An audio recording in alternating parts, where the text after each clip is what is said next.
It's 6 o'clock. I'm Simon Oxley. The headlines: injured holidaymakers flown home from Tunisia, conman doctor jailed after tricking Hertfordshire couple, and St Albans Council loses latest rail freight court action. BBC Three Counties Radio. 4 British holidaymakers who were seriously injured in the terrorist attack at a beach resort in Tunisia have returned home on an RAF plane. 18 British people are confirmed dead. It's feared the number will rise to 30. Several people suspected of having links to the gunman are being questioned by the authorities in Tunisia.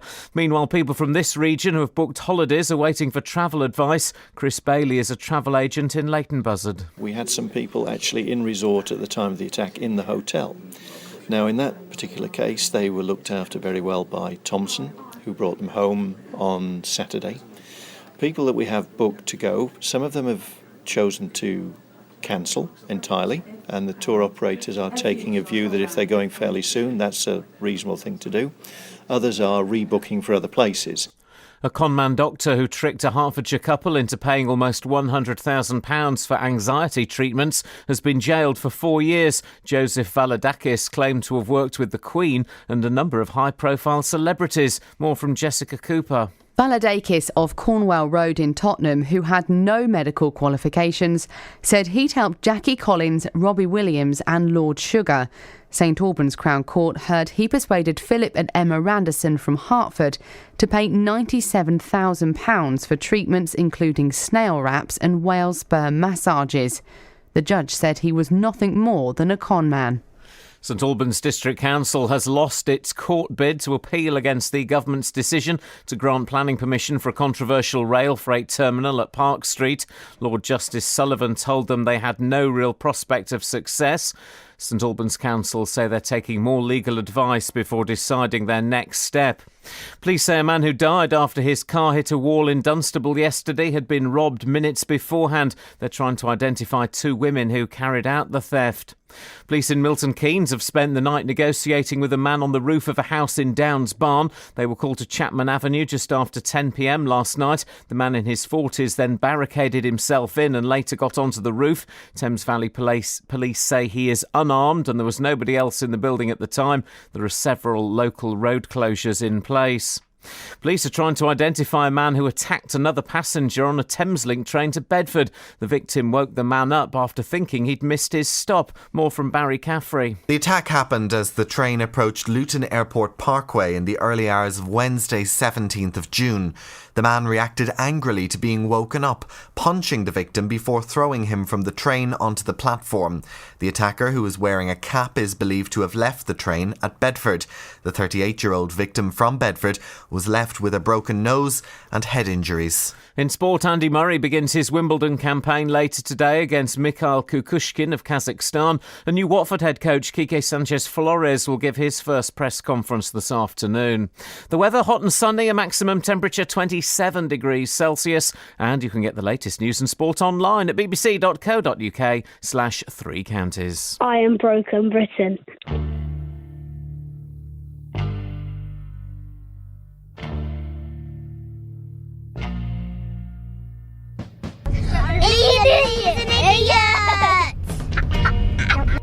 Unbelievable. Wendy, what went wrong? Oh, so wrong. We went together for so long. I never thought a guy could cry till you made it with another guy. Oh, Wendy left me alone.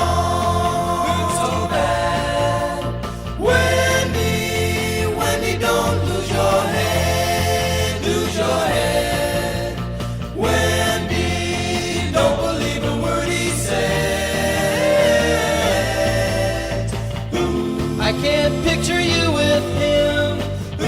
His future looks awful dim. Oh, Wendy left me alone. Hurt so bad. Why would a boy play with a girl's toy? This is where I belong to be. What are you beefing on about? Wendy, I wouldn't hurt you like that. No, no, no. I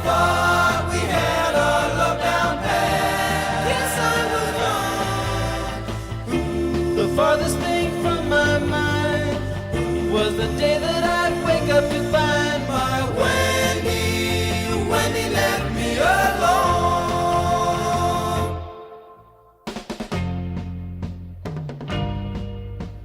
Wendy, Wendy left me alone. It's so bad. Wendy, Wendy left me alone. It's so bad. A message from Mr. Iain Lee. Take care, 'cause he cares. Mush it up one time. I'm working out how to use my palette of colours. Morning, guys. So this morning we're asking, what part of you hurts? Across beds, hearts and bucks. Yep, it's true. This is BBC Three Counties Radio. Because my legs hurt, man. My legs hurt, man. My left wrist. Yeah, I've opened a second microphone. That means I have to ride the gain. Huh? My left wrist. No, I think it's my left foot, isn't it? Daniel Day-Lewis, where he's on the floor and stuff.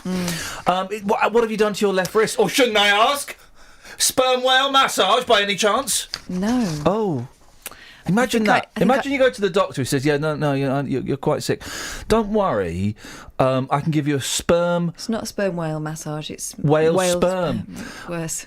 Oh, my God. I can give you a whale sperm massage. Where'd you get the sperm from? Whale? How'd you get it? You don't need to know. Well, you sure it's from a whale? Yeah, definitely. Well, how do you know? We'll taste it.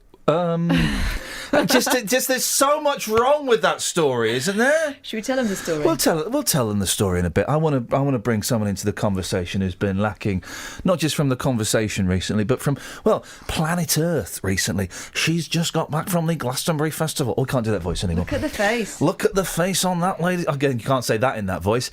It's Ms. Kelly Betts. Good morning. I'm going to have opened a third mic. I've got to ride the gain even more. She looks like cold porridge. Thanks, guys. Just as Justin saw Kelly Betts walking in, and she walked past us. He said,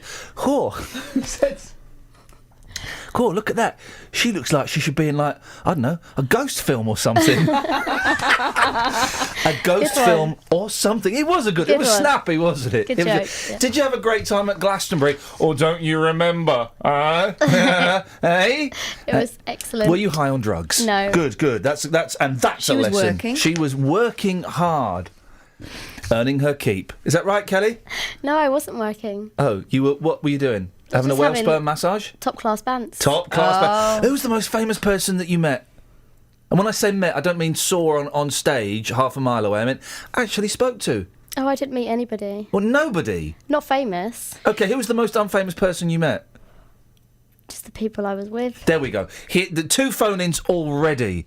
What part of you hurts? 03459 455 555. And who's the most unfamous person you've met? That's a good one. Yeah. You look like you're going to ask her a question. You can ask her anything you want. I wanted to ask you about Kanye. Oh. Kanye or Kanye?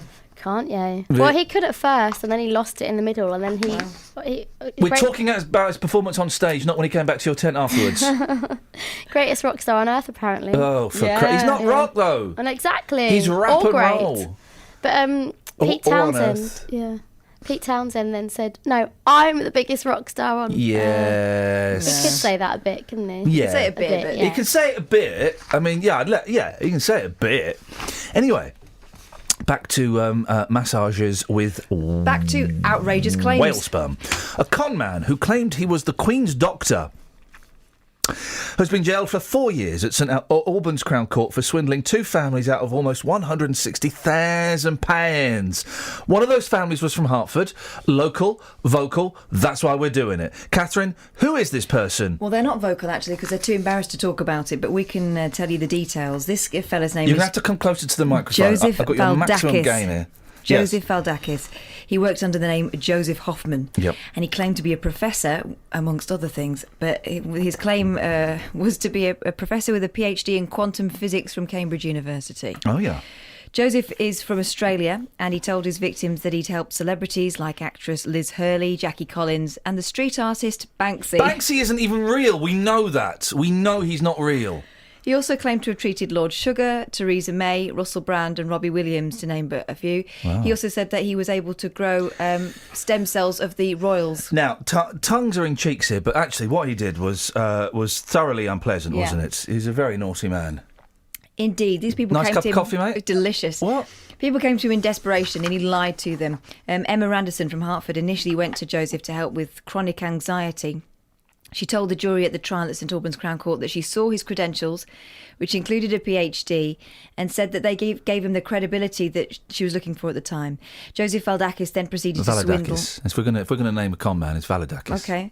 Then proceeded to swindle around £97,000 out of Emma and her husband, who was a recruitment agency boss by the name of Philip, by persuading them to pay for his products and treatments. And I'm using quote bunnies there because these treatments included snail wraps, apparently using snail slime extract. OK, yeah. And whale sperm massages costing £2,000 a pop. Well, they don't really, they don't provide much, I think is a way I can say that.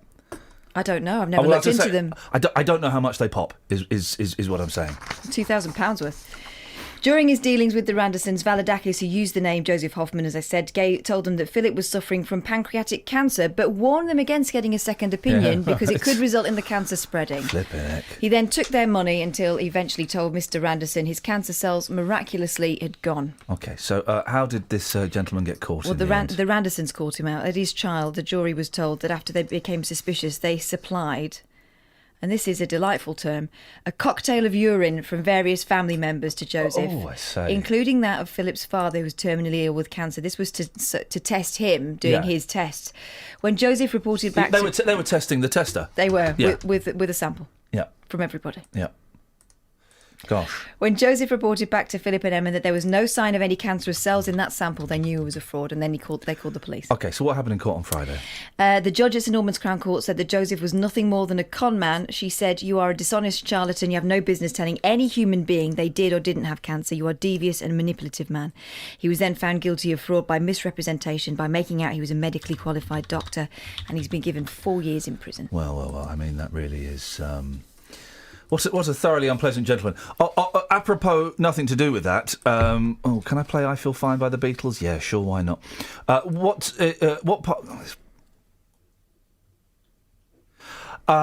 part of you hurts, and who's the most unfamous person you've ever met?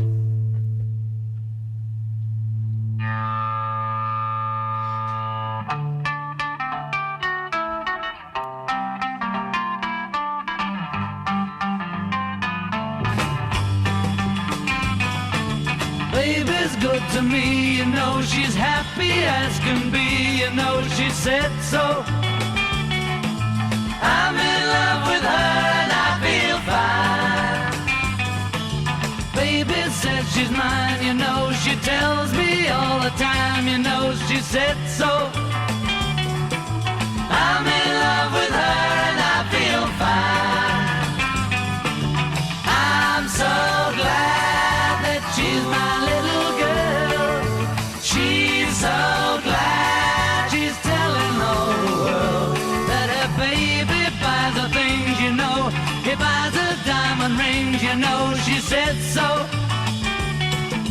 She's in love with me and I feel fine.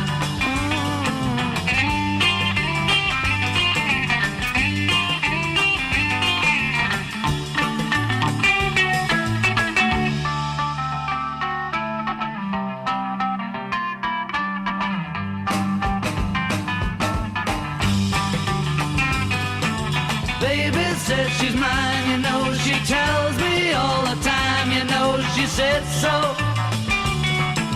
I'm in love with her and I feel fine. I'm so glad that she's my little girl.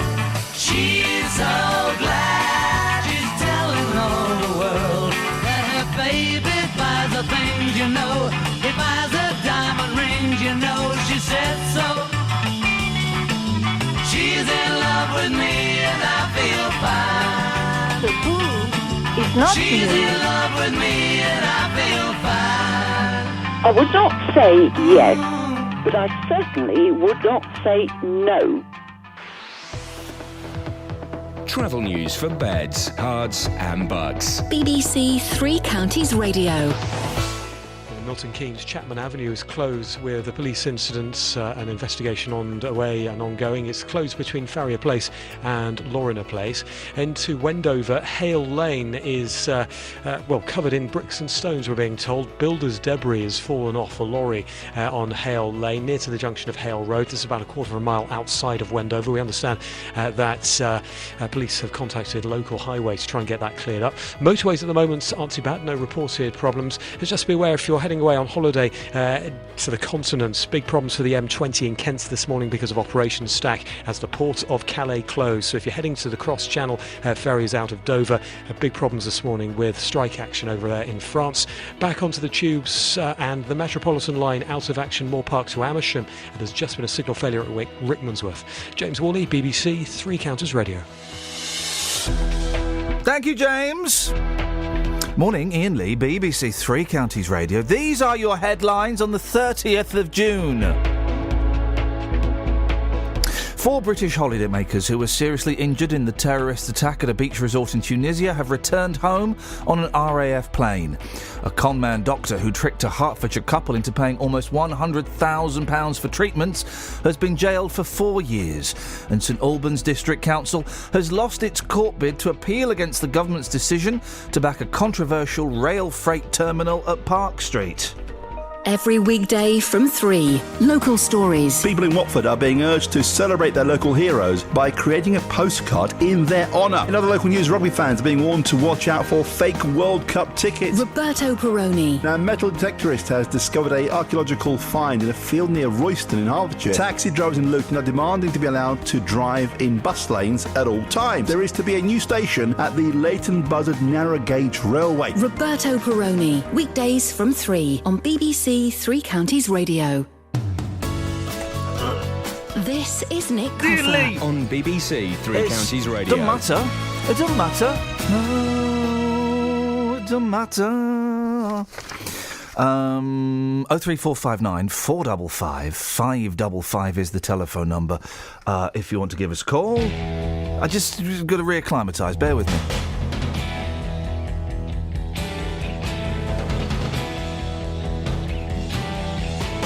I know you've deceived me, now here's a surprise.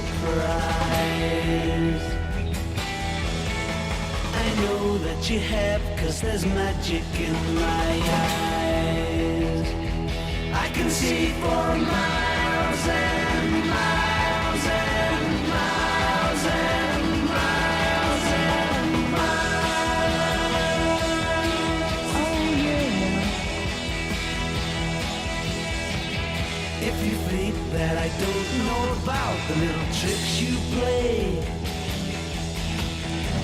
and never see you when deliberately you put things in my way, well, here's a poke at you. You're gonna choke on it too. You're gonna lose that smile because all the while I could see for miles and miles. I could see for miles and miles. I could see for miles and miles and miles and miles and miles. Oh yeah. You took advantage of my trust in you when I was so far away. I saw you holding lots of other guys, and now you've got the nerve to say that you still want me. Well, that says maybe, but you gotta stand trial, because all the while I can see for miles and miles. I can see for miles and miles. I can see for miles and miles and miles and miles and miles. Oh yeah.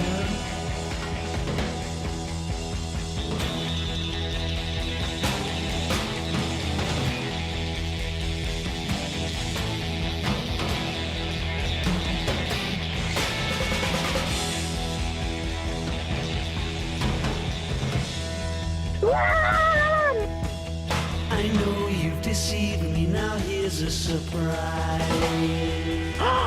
Never. I know that you have, 'cause there's magic in my eye. I can see for miles and miles and miles and miles and miles. Oh yeah. The Eiffel Tower and the Taj Mahal mines to see on clear days. One of them came up against me, I couldn't touch it. You thought that I would need a crystal ball to see right through the haze. Doorbell. Well, here's a poke at you. You're gonna choke on it too. And you're gonna lose that smile. Because all the while Tough lie. I could see for miles and miles. I could see for miles and miles. I could see for miles. But what are you going to do with all the clips, Ian? What are you going to do with the clips? Well, I'm going to keep playing the boss. I mean, I don't know what the...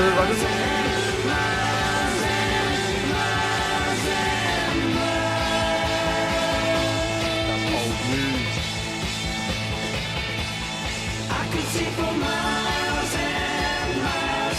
I could see for miles and miles. Wait. I could see for miles and miles. I've got a mouth for a sausage. I'm going to play the clips, Justin. Do you know what? I love that woman who says to me to go away. I remember that as if it was yesterday. Great times. What are your thoughts on this gentleman who says to you, Good morning, sir.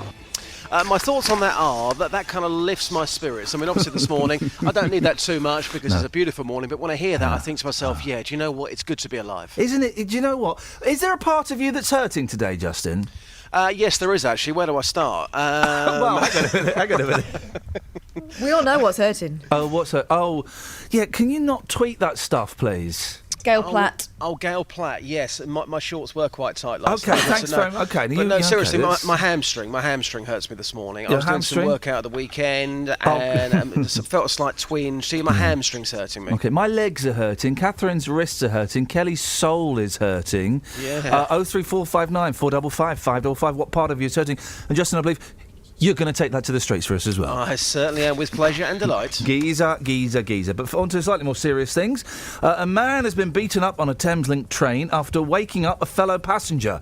The incident happened on a late-night service when the victim saw someone apparently about to miss his stop. Justin, what happened? This incident happened on a Thameslink service from London to Bedford last Wednesday week. It was a 38-year-old man from Bedford. He was travelling home and he noticed another man asleep in the carriage. Now, thinking, like any good person would do, that he was going to miss his stop, he decided to wake the man up, but sadly the man wasn't impressed. He reacted angrily, so the Good Samaritan then decided to move to another carriage and get on with his journey. But the story continues. Yes, absolutely. Shortly before the train arrived at Luton Airport Parkway, the aggressive man found the victim and assaulted him. He punched him repeatedly. He then, get this, he threw him from the train onto the station platform at Luton Airport Parkway. Staff were there to help him. He went to hospital. He suffered a broken nose, swelling to his head and bruising as well. Blimey, it sounds awful. How can people help? Well, the man who carried out this attack is believed to have left the train at Bedford. Detectives have released CCTV pictures of this man who was wearing a cap. It happened on a late-night service, so the police are hoping that somebody somewhere may have information on who this person is. Well, this guy's obviously a nut job to do that, because if I saw somebody and suspected they were going to miss their... and they looked approachable and suspected they were going to miss their stop, I think I would do the same thing and... Wait, let me say, sorry, mate, just we're coming to the end. I think this is probably your stop. But have you done it, though? Have you actually stopped somebody before thinking they're going to miss their stop? I'm trying. I mean, it's been a long time, man, since I've kind of used a train at night or something. I seem to remember having done it a long, long time ago. Yes. Because even the nicest person, if they've had a few to drink, that they can completely turn. So I've been up early this. Yeah, even even if you get the Dalai Lama and he's had a little bit of Oh, I don't know what nonsense they... a bit of Tibetan homebrew, right? Yeah. You're saying that even he could kick off on a train if someone woke up and said, hey, we're just about to reach Nirvana. I think this is your stop. Yeah. That's quite a good gag, though, isn't it? It's quite a good gag, that, Cass. Very, very good, yes. Thank you very much indeed, yeah. Clip that one. Yeah. So I've been up early this morning, been at Luton train station asking commuters One second, Justin. I'll be the judge of when we... Clip that. OK? That is my... Thank you. That's your my name's raison above the d'etre. door. Yeah, I get that. I get that. I've spelt it wrong, but... I've been at Luton train station this morning asking commuters if you're on a late night train and you thought somebody was going to miss their stop and they're asleep, a bit like this man did here, would you wake them up? Here's what commuters had to say. Brian, what would you do? You're on a train late at night?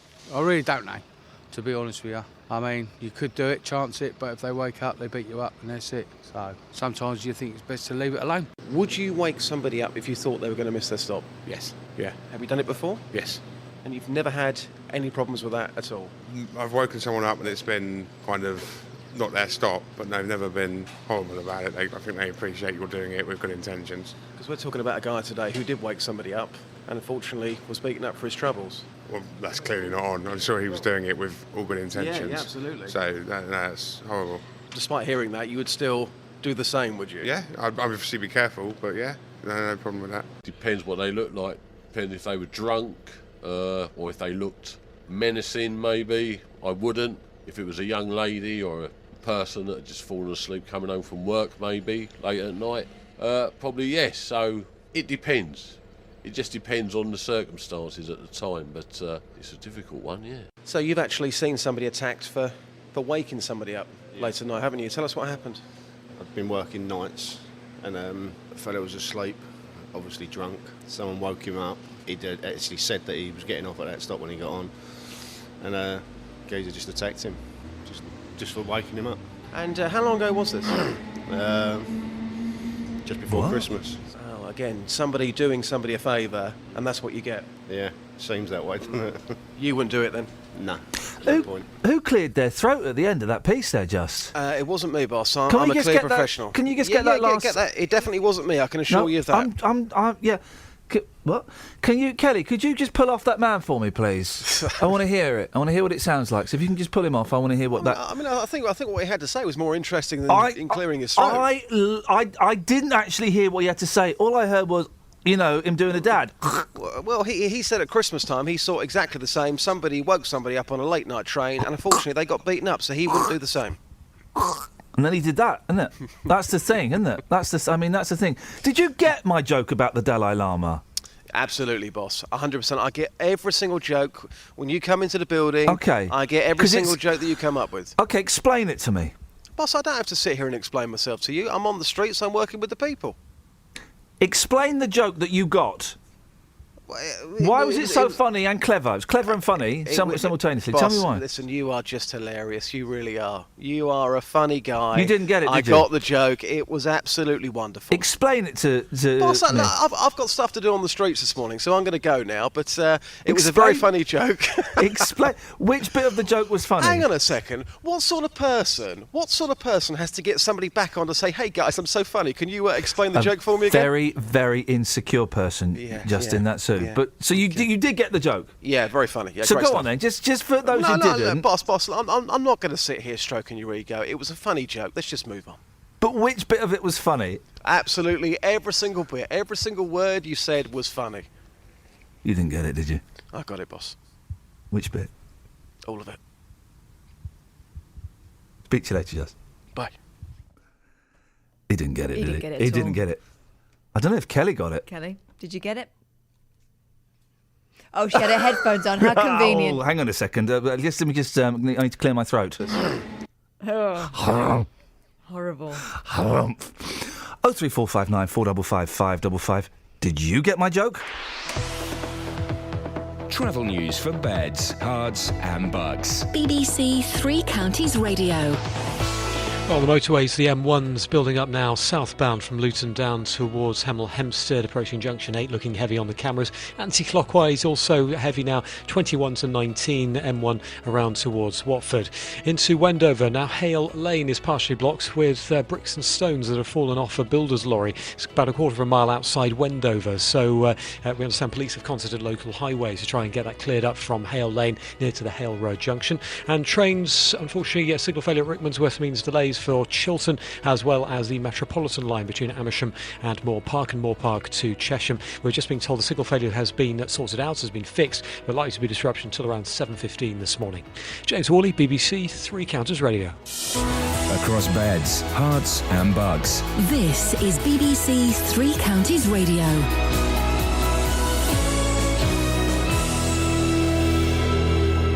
It's 6:30. I'm Simon Oxley. 4 British holidaymakers who were seriously injured in the terrorist attack in Tunisia have returned home on an RAF plane. A conman doctor who tricked a Hertfordshire couple into paying almost £100,000 for anxiety treatments has been jailed for 4 years. St Albans District Council has lost its court bid to appeal against the government's decision to grant planning permission for a controversial rail freight terminal at Park Street. And police in Milton Keynes have spent the night negotiating with a man on the roof of a house in Downs Barn. He was arrested for public order offences just after 6 o'clock this morning. Three Counties Sports. BBC Three Counties Radio.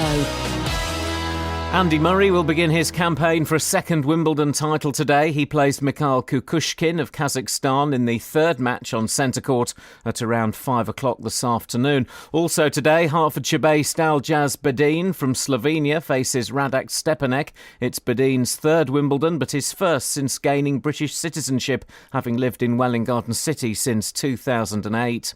In football, new Watford head coach Quique Sanchez-Flores will give his first press conference this afternoon. Flores has taken over from Slavisa Jokanovic, who guided the Hornets to the Premier League.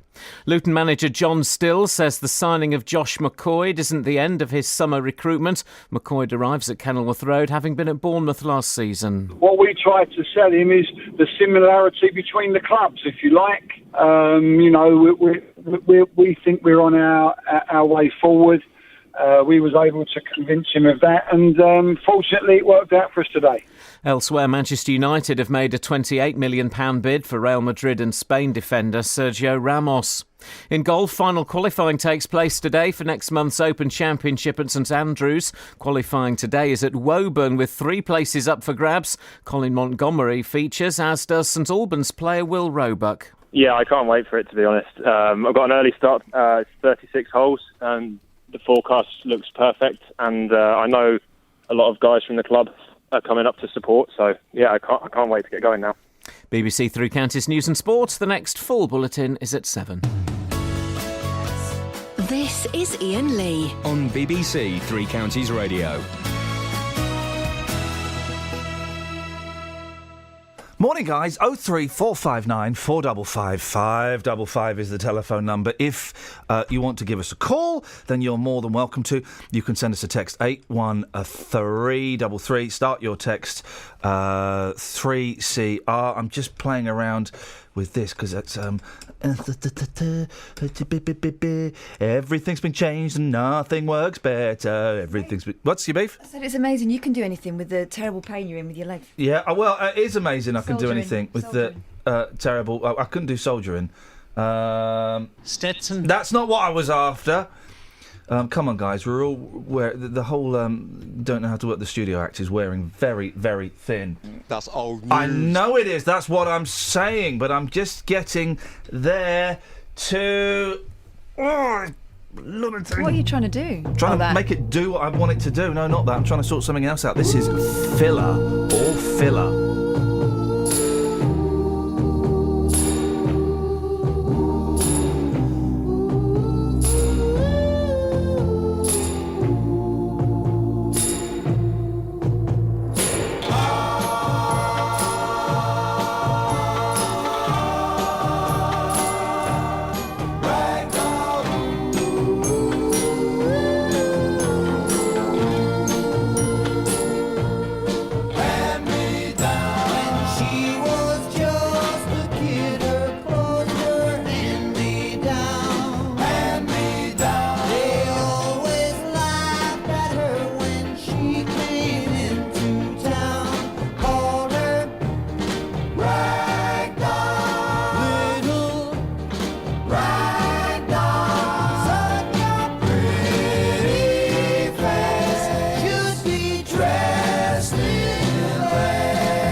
Here's a story. It's a headline from a Rolling Stone magazine. Here we go. Hang on a second. Patsy Cline to return as hologram in interactive concert. I mean, really? Really? Patsy Cline, of all the people they could invest this technology in, surely... We've had Michael Jackson as the weird... I like the Michael Jackson hologram. I enjoyed that. It was weird because you're thinking, I wonder if that hologram has abused anybody sexually. You just don't know with a hologram. Is it capable of doing that? I would hope not. Only hologram people would know. So we had that. Then we had who was the other? There was another. There was like a rap artist, wasn't there? Who came back as a hologram? Biggie Smalls. Tupac. Tupac. Yeah. Tupac or not Tupac? That's the question. I don't know. You going on holiday? Yeah, we'll pack. But those two are kind of logical because they liked a bit of technology. Patsy Cline. No. What we need, guys. What we need. The only holograms we need are Dennis Wilson and Carl Wilson of the Beach Boys. But joined up with John Lennon and George Harrison, the Beachel Boys, the Beachels. Yeah. The Beachels. These guys are Beachels. The Beachel Brothers. That'll be good, wouldn't it? I'd pay top dollar to see a completely fake band of 2 dead Beach Boys and 2 dead Beatles. The Beachels. As they're called. If someone's listening that can make it happen, make it happen. You'd pay for that, wouldn't you, Kelly? Yeah. There we go, you see. She probably wouldn't. Being young, she'd download it illegally. But I'd pay... She's Googling them. She's Googling the Beachels. Oh, that's not a bad... That's a really good idea, actually. And that's an idea that's just got me feeling so fresh. Feeling fresh. What have you got in the actual papers? People moaning about the women at Wimbledon getting a break. Hang on a second. I do apologise. I'm reading more of this story. Which story? The Patsy Cline story? Okay, so far, most holographic projects have been short one-off events. Tupac's hologram wrapped alongside Dr. Dre and Snoop Dogg. Elvis Presley's hologram duetted with Celine Dion during a 2007 episode of American Idol. I missed that one. Yeah. Michael Jackson made an on-stage appearance at an awards. Oh, isn't that nice? Do you know what Patsy Cline's husband, what his name is? Calvin. No. Charlie Dick. What's in your papers? Charlie Dick? No, thanks. I'm full. People moaning about women taking a break when the heat gets to 30.1 centimetres. Yeah, no, centimetres? Carry on, because I agree with the fool. But men must battle on. Yeah. As the blazing sun beats down on Wimbledon. This is the Mail, who, as we know, love females. Well, there's a great picture of a tennis player scratching her bum. Wimbledon has begun. A lady scratching her bum. That was my mum's rhyme back in 1977. She was good. Oh. As the blazing sun beats down... Hang on. Anne-Marie, the quality of the rabbit hole has declined recently. What gives? Wow. Wow, controversial. I'll tell you what gives. I can't work this flipping studio and nothing is user-friendly. That's what gives. Continue, eh? As the blazing sun beats down on Wimbledon, spare a thought for the men as they sweat it out on court, because they will have to carry on with their matches, however hot it is, while the women can take a break to cool off. Good. Cue an inevitable volley of cries of sexism over the rules at the All England Club. From the Mail. The Women's Tennis Association says ladies playing singles matches should be allowed a 10-minute break if it becomes unbearably hot on court. Listen, you want the vote, you got to play through the heat. You want to earn the same money as me at Wimbledon? When I win Wimbledon, we'll play as many games. That's obvious. The glass ceiling, there is no glass ceiling. It's an outdoor tennis venue. So let's just play would you say that, though. Would you say the same if it was, children playing, or because Sorry? Well, we're talking about people with a smaller frame. Yeah, exactly. Although you look at Serena, she's and bigger. She could probably have all of us. Well, let's be careful where we go with that for litigious reasons. We have no idea who she's had. But yes, I would say that for children. Play on, guys. It's a tough world out there. You want to learn competition? Well, then you go and swelter. The men's game has no equivalent rule. The All England Club is under no obligation to create one.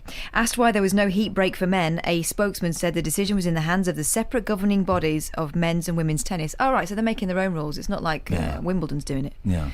Andy Murray, who kicks off his Wimbledon campaign against Mikhail Kushkin of Kazakhstan today, has previously complained about the heat rule. He complains about a lot. Well, how long? Let's do a sweepstake. At what point do we think someone is going to say there's going to be either a story in the papers or in the news for the unsung heroes of Wimbledon, the ball boys and the ball girls, who never get their just dessert? They get their just desserts every flipping year. Every flipping year. I feel good. I knew that I wouldn't. I feel good. I knew that I wouldn't. So good, so good. I got you. Wow, I feel nice. A sugar and spice. I feel nice. A sugar and spice. So nice, so nice. I got you.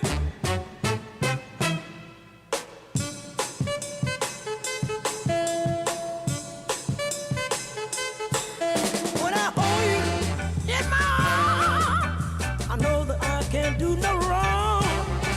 And when I hold you in my arms, my love won't do you no harm. And I feel nice, like sugar and spice. I feel nice, like sugar and spice. So nice, so nice. I got you.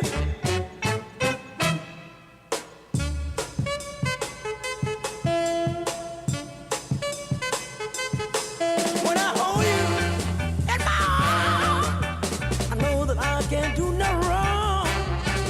And when I hold you in my arms, my love can't do me no harm. And I feel nice, like sugar and spice. I feel nice, like sugar and spice. So nice, so nice, that I got you. Wow, and I feel good. I knew that I wouldn't. I feel good. I knew that I would. So good, but I got you. So good,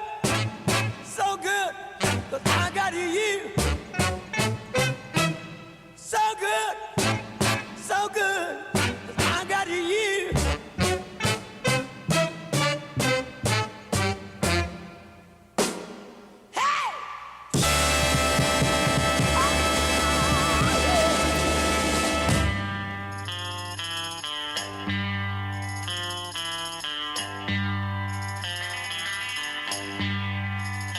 Take the last train to Clarksville and I'll meet you at the station.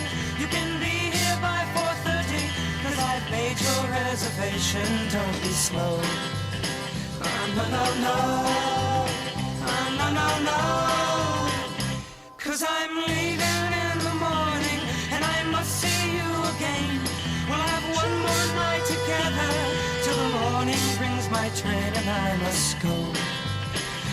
No, no, no. No, no, no. And I don't know if I'm ever coming home. Take the last train to Clarksville. I'll be waiting at the station. We'll have time for coffee, flavored kisses, and a bit of conversation. No, no, no. No, no, no.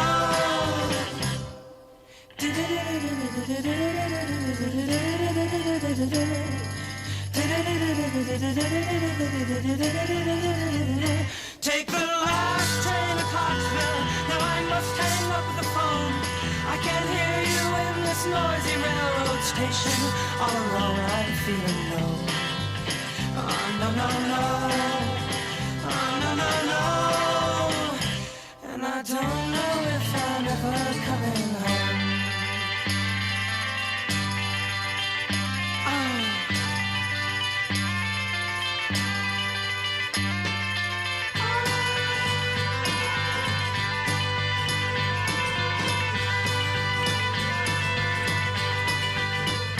Take the last train to Clarksville and I'll meet you at the station. You can be here by 4:30, 'cause I've made your reservation. Don't be slow. No, no, no. No, no, no. And I don't know if I'm ever coming home. Take the last train to Clarksville.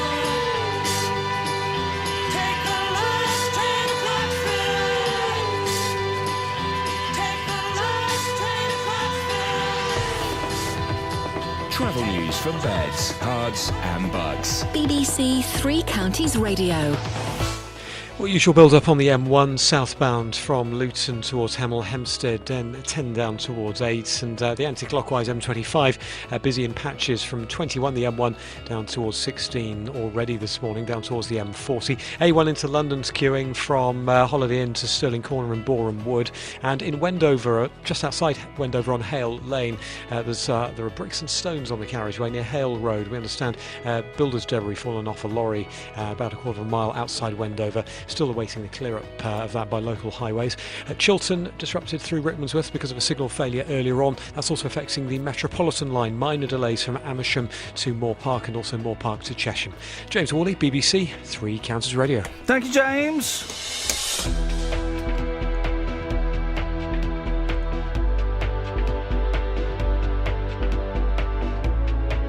4 British holidaymakers who were seriously injured in the terrorist attack at a beach resort in Tunisia have returned home on an RAF plane.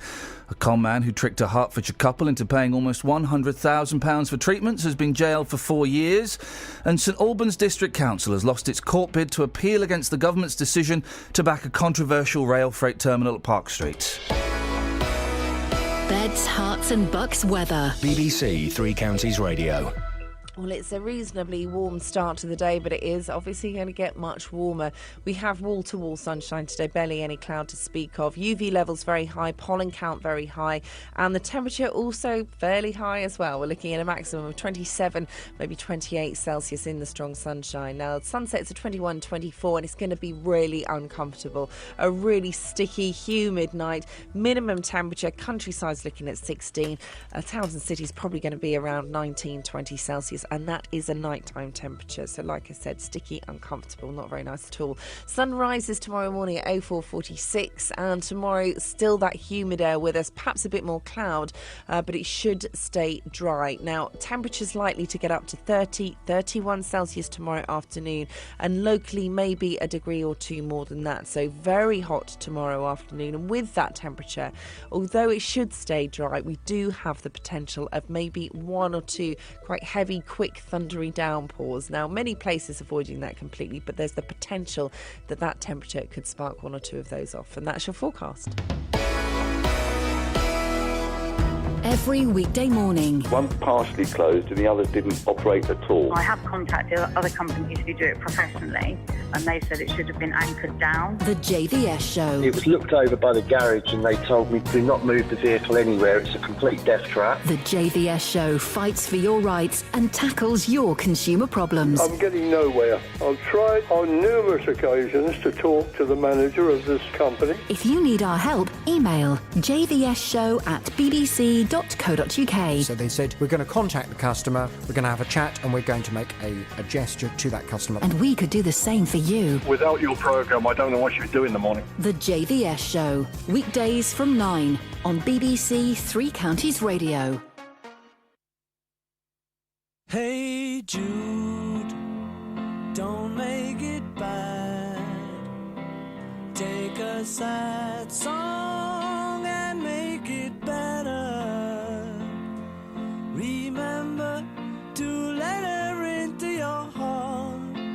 Then you can start to make it better. Hey Jude, don't be afraid. You were made to go out and get her. The minute you let her under your skin, then you begin to make it better. And anytime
So here's the thing. They've invented this wristband that allows you to buy things just by swiping. No, but this is even better. Look. A DIY... This kid is nuts, and it's a kid what has done this, right? A boy of 15 has carried out a DIY operation. Already that should be filling you with dread. Although he looks like about 30. A boy of 15 has carried out a DIY operation to insert a microchip into his hand. Why has he done this? Well, because he's an idiot. But also because it controls his phone and plays his favourite music. Huh? But hang on a second. Your hand can control your phone and play your favourite music anyway, Byron Wake. Isn't that in Australia? Byron Wake inserted the tiny transponder using a hypodermic needle in his bedroom before telling his parents. He ordered the kit online from the US. Everyone starts Googling America. It'll be .com. That's the address, isn't it? The chip encased in... Oh, it's okay. It's encased in biosafe glass, isn't it? So that's all right. Similar to chips used to identify pets, emits a signal triggering pre-programmed actions and telling people nearby that they're an idiot. Byron has used the device to unlock his phone and control its Bluetooth function, so he can play music from his speakers, of all places. Byron of Martock, Somerset, said, "None of my friends have said a bad word about it." What? And none of my friends have said a bad word about it? That's what you're basing your entire reasoning for inserting a chip into your body? A Swedish firm has implanted similar devices in its employees, allowing them to use photocopiers. We got a photocopy here, and apart from the fact only Simon Oxley knows how to work it, I don't think he's got any chips in his body. Has he? Travel news for beds, cards and bugs. BBC Three Counties Radio. Let's start out in Wendover. Hale Lane is partially blocked off because of builder's debris that's fallen off the lorry near to Hale Road. It's about a quarter of a mile outside of Wendover, just awaiting highways to clear that up. M25 anti-clockwise, slow moving in patches 21 down to 16. The M1 all the way down to the M40 already this morning. The M1's very heavy southbound passing Luton, and then it's slow moving down towards Hemel Hempstead. Past 8 though is looking okay down to the M25. The M40 and the A1M at the moment moving well. The A1 into London very busy towards Stirling Corner, and trains through Rickmansworth delays of up to 20 minutes because of a signal failure which is also affecting the Metropolitan line. James Worley, BBC Three Counties Radio.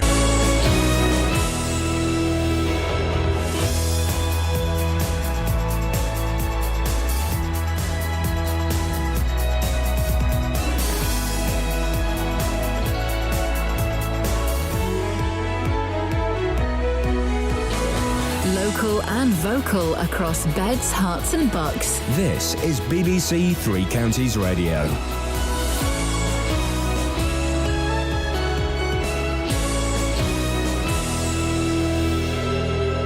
It's 7 o'clock. I'm Simon Oxley. The headlines: injured holidaymakers flown home from Tunisia, conman doctor jailed for tricking Hertfordshire couple, and man attacked after waking fellow Thameslink passenger. BBC Three Counties Radio. 4 British holidaymakers who were seriously injured in the terrorist attack at a beach resort in Tunisia have returned home on an RAF plane. They are believed to include John Metcalfe from Hazelmere in Buckinghamshire and Gina Van Dort from Watford, whose husband Chris Dyer is among those feared dead.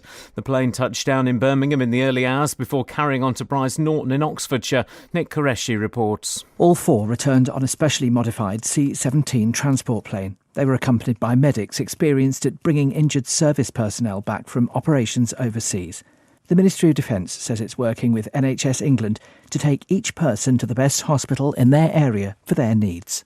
The government says all those hurt in Seyfedine Reisky's rampage will be brought home in the next few hours. 18 British citizens have been confirmed dead, among them a former Birmingham City footballer Dennis Thwaites and his wife Elaine. The figure is likely to reach 30 in the coming days. A conman doctor who tricked a Hertfordshire couple into paying almost £100,000 for anxiety treatments has been jailed for 4 years. Joseph Valadakis claimed to have worked with the Queen and a number of high-profile celebrities. More from Jessica Cooper. Valadakis of Cornwell Road in Tottenham, who had no medical qualifications, said he'd helped Jackie Collins, Robbie Williams and Lord Sugar. St Albans Crown Court heard he persuaded Philip and Emma Randerson from Hertford to pay £97,000 for treatments including snail wraps and whale sperm massages. The judge said he was nothing more than a con man. St Albans District Council has lost its court bid to appeal against the government's decision to grant planning permission for a controversial rail freight terminal at Park Street. Lord Justice Sullivan told them they had no real prospect of success. St Albans Council say they're taking more legal advice before deciding their next step. Police in Milton Keynes have spent the night negotiating with a man on the roof of a house in Downs Barn. He was arrested for public order offences just after 6 o'clock this morning. Officers were called to Chapman Avenue just after 10 o'clock last night. The man in his 40s then barricaded himself in and later got onto the roof. Thames Valley Police say he was unarmed and there was nobody else in the building at the time. Police are trying to identify a man who attacked another passenger on a Thameslink train to Bedford. The victim woke the man up after thinking he'd miss his stop. More from Barry Caffrey. The attack happened as the train approached Luton Airport Parkway in the early hours of Wednesday, 17th of June. The man reacted angrily to being woken up, punching the victim before throwing him from the train onto the platform. The attacker, who was wearing a cap, is believed to have left the train at Bedford. The 38-year-old victim from Bedford was left with a broken nose and head injuries. In sport, Andy Murray begins his Wimbledon campaign later today against Mikhail Kukushkin of Kazakhstan. A new Watford head coach, Quique Sanchez-Flores, will give his first press conference this afternoon. The weather, hot and sunny, a maximum temperature 27 degrees Celsius, and you can get the latest news and sport online at bbc.co.uk/3 counties. Thank you, Simon. Morning, guys. Iain Lee, BBC Three Counties Radio. 03459 455 555 is the telephone number if you want to give us a call. You can text as well, 81333. Start your text 3CR.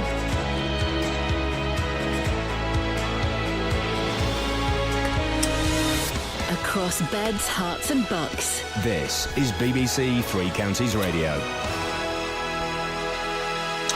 A bogus doctor who claimed he'd done well, kind of all sorts of things really, including treating the Queen, Liz Hurley and Banksy, has been jailed for tricking two couples out of thousands of pounds. Joseph Valadakis told one of them they had cancer, but it will be dangerous to seek a second opinion. He also smothered his clients in various substances, telling them it was snail slime or whale sperm. Well, in a moment we'll be speaking to criminologist Steve Hallam, but first let's hear from Anne Evans, who was the prosecuting barrister in this case at St Albans Crown Court. Morning, Anne. Thanks for joining us. Good morning. How did this man find his victims? Well, the extraordinary thing is that he was found by recommendation.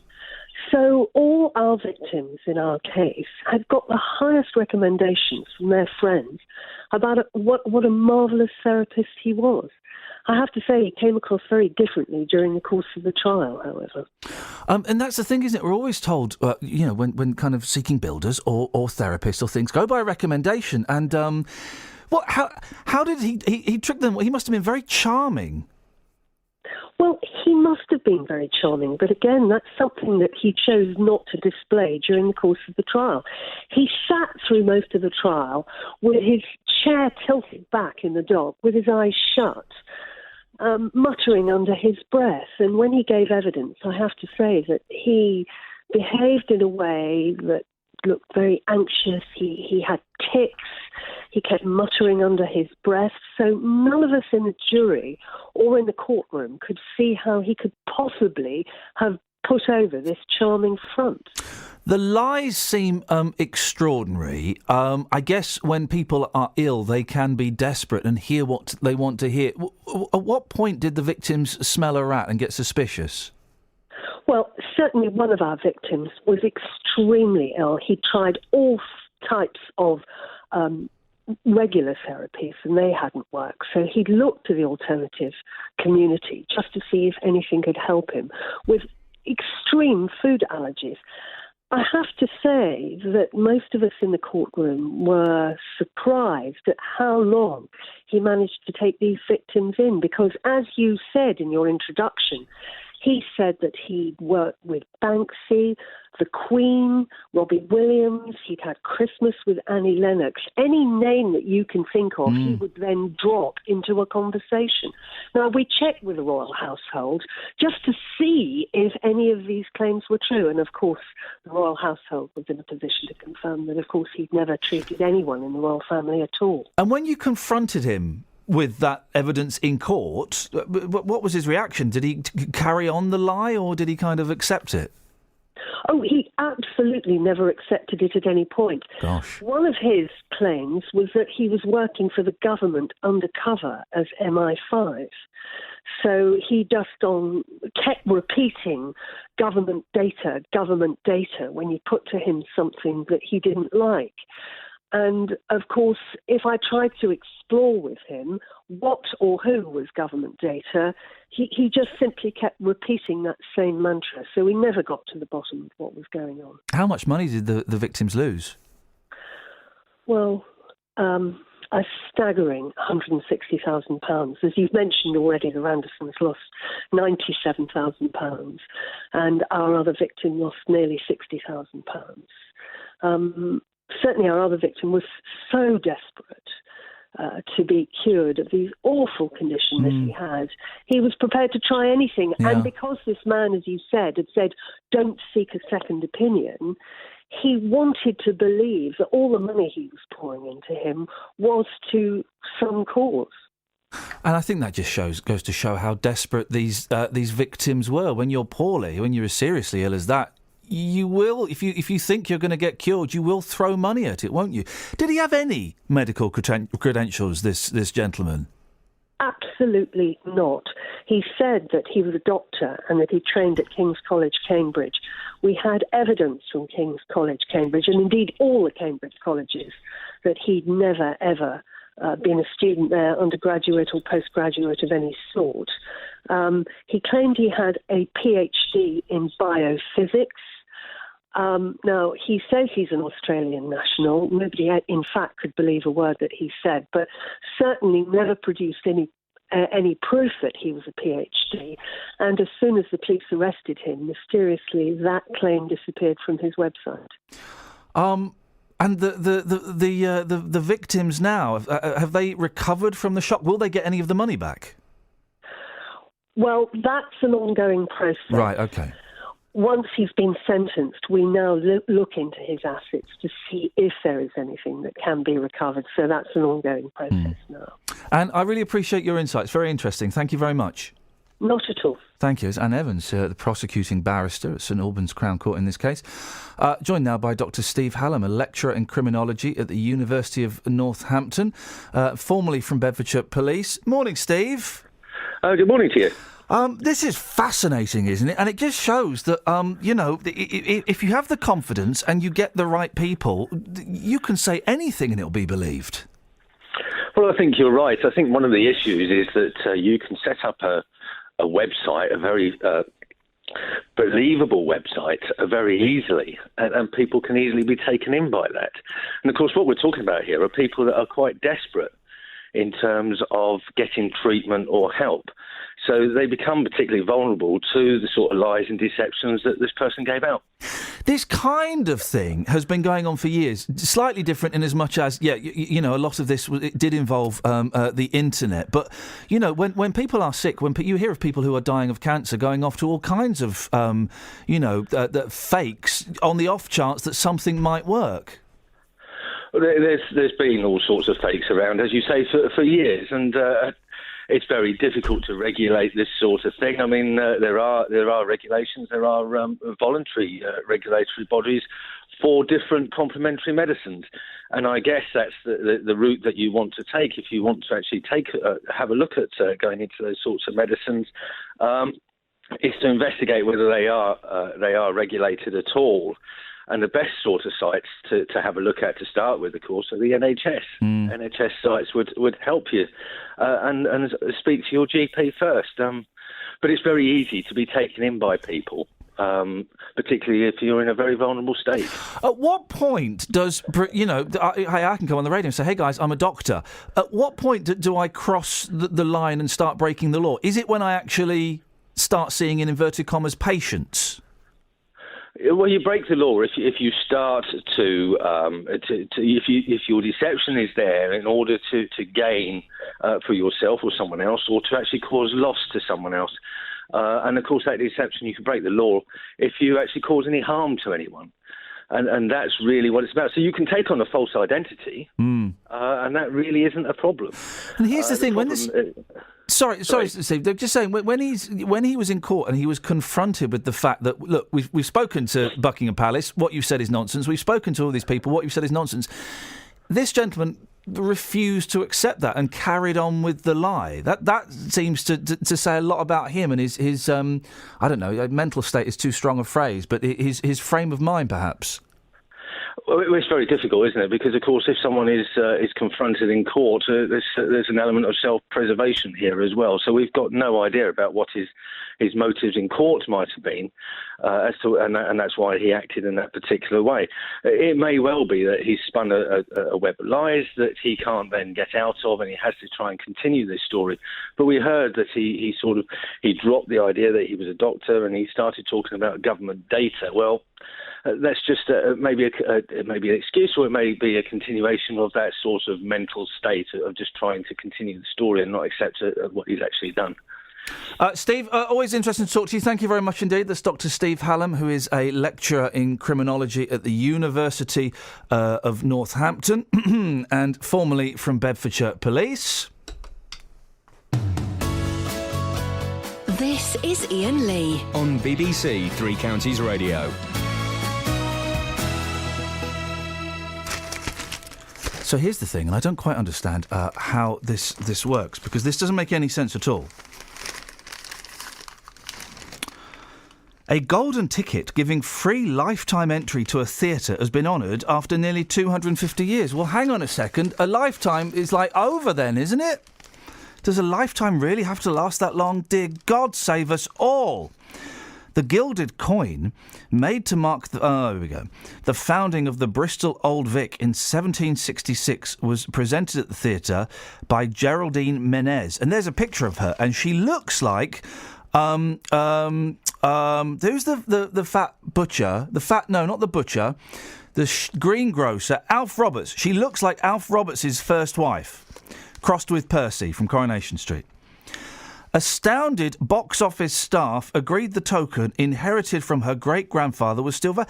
Well, how can that be still valid? Surely once her great-grandfather died... I'm assuming he's still dead. Apologies, sir, if you're not. I see. It's a publicity thing. Ms. Menez has donated the coin to the University of Bristol, but the Old Vic says she can still have free entry whenever she wants to see their rubbish plays. Well, there you go, you see. Has anyone ever actually won a lifetime supply of something? Because you know them lifetime supplies of stuff. You don't actually get like a lifetime supply. They sort of do a maths formula, don't they? They sort of work out, right, well, if you live for 20 years and you use this many, then we give you that. And you get it all in one big... my sister, what did she win? She won a year's supply of, I'm going to say, cans of Guinness. And what that wasn't, you finished a can of Guinness and they would deliver another one. It was, they just sent her something like, 300 cans of Guinness. She got through all of it. God bless her. Travel news for beds, cards and bugs. BBC Three Counties Radio.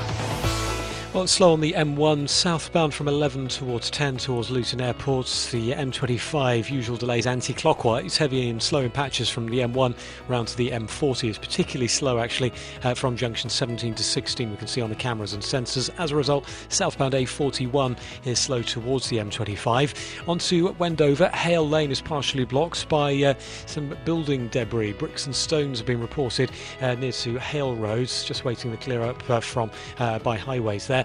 And as for trains, delays through Rickmansworth easing on Chiltern, but Metropolitan line trains still suffering minor delays from Moore Park to Amersham and Chesham because of that signal failure early this morning.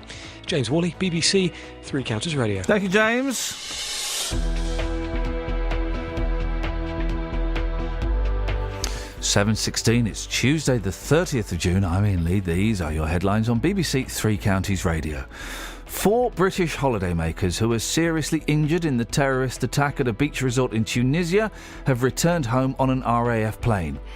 A con man doctor who tricked a Hertfordshire couple into paying almost £100,000 for treatments has been jailed for 4 years. And St Albans District Council has lost its court bid to appeal against the government's decision to back a controversial rail freight terminal at Park Street. Nick Coffer on BBC Three Counties Radio. The book is all about how you can use nature to make walking a detective game. There's no cost to spending 10 minutes looking at all this stuff. 3 mums from Hertfordshire have got something a little bit different planned. This weekend they're walking the 100 kilometres. We've done lots of training and we're aiming to complete it within 24 hours. Nick Coffer. Is that a maze in front of your house? It's called a parterre. Oh, it's a parterre, is it? I planted it myself with 540 plants, so I know it's a parterre. Award-winning Milton Keynes sports journalist Mike Calvin has written Gareth Thomas's autobiography. I've got to think what you think, I've got to see what you see, I've got to hear what you hear, and that will be an inherently painful process. Nick Coffer, weekdays from 12 on BBC Three Counties Radio. There you go. That's exciting, isn't it? Now, a man's been assaulted after waking up a fellow passenger on a Thameslink train. The victim thought he was doing his attacker a favour, but ended up with a broken nose. Well, Dr Kerry Cooper is Professor of Psychology at Manchester Business School. Good morning, Kerry. Good morning to you. This guy thought he was doing the bloke a favour. He saw the bloke was asleep, saw the stop coming up, and woke him up. It seems outrageous, doesn't it, that someone would launch an attack like this? Not only that, apparently, he went to another carriage, didn't he? And then the guy followed him later. Yeah. To punch him and beat him up. It's quite amazing. If we put, who knows what mental state this guy was in? If we put drugs and alcohol to one side for a minute, what would drive somebody to do that, do you think? Well, I don't think it is anything to do with that necessarily, but we'll find out when the police do their investigation. Well, if they find him. Yeah. Because they haven't found him yet, have they? No. I think really it could be his mental state. It could be that something's troubling him really badly in his own life and he just needed to take it out on somebody else. We don't know what the particular driver is, but what is interesting in this is what we in psychology call the innocent bystander effect. You see people arguing or getting into a physical, a nasty physical assault, a situation and so on, and you walk by, right? A lot of people walk by situations like that. And I think they do because they're worried about how somebody might react. So you see 2 people really violently arguing, and you try to stop it. You go in and you say something. A lot of people don't do that. Now, this guy saw a guy sleeping, right? Maybe a lot of people would walk by that and say, well, he could be drunk or he could be on drugs. We don't know what it is. I'm just going to leave him there, right? But no, this guy intervened, and then look what happened. So you get the reinforcement of this funny psychological effect called the innocent bystander effect, which means, you're an innocent bystander, just walk by. You don't need the aggravation. That's the sad bit of this story, is that that's what the message is telling you to do. It is the gentleman that woke... are you suggesting that the gentleman that woke him, that's unusual behaviour as well, that the majority of people would have ignored this bloke? The majority of people would walk by. Yeah. And, you see 2 people arguing violently, right? And you just kind of ignore it. You don't want to get involved. You don't know how they're going to react to you, how one of them might react to you. In this scenario, it's the same thing. You see the guy lying there, and you think to yourself, some people will think to themselves, well, he's probably drunk or, on drugs. I just leave it alone. Leave sleeping dogs lie. And I think that kind of metaphor for it, I think, is appropriate. But it's sad because this guy's trying to be helpful, isn't he?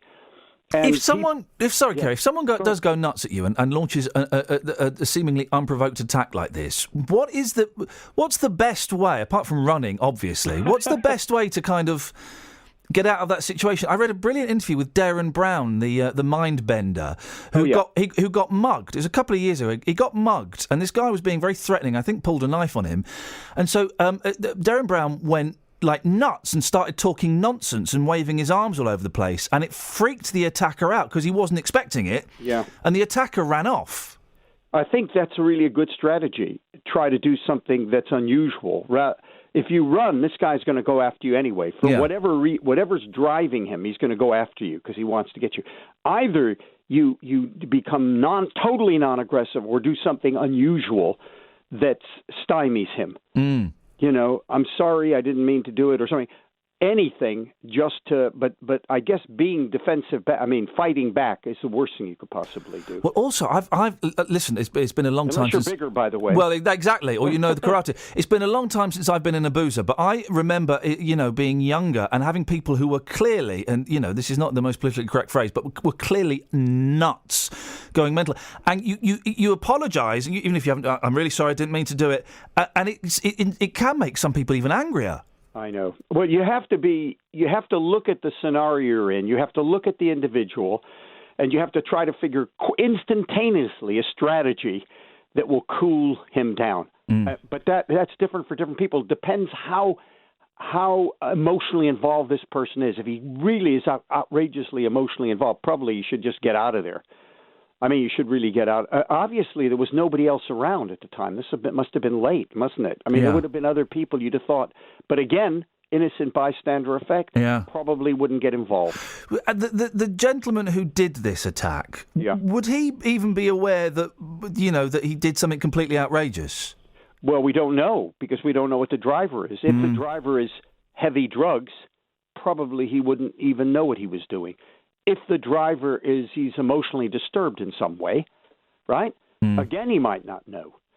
If the driver is, though, he's kind of he's had a little bit too much to drink or took offense to somebody waking him up for some reason, like you get in road rage. You get some road rage people. I don't mean the really heavy ones, but some people get really anxious and, they have to get somewhere and they get really upset, but they're not going to go the full Monty.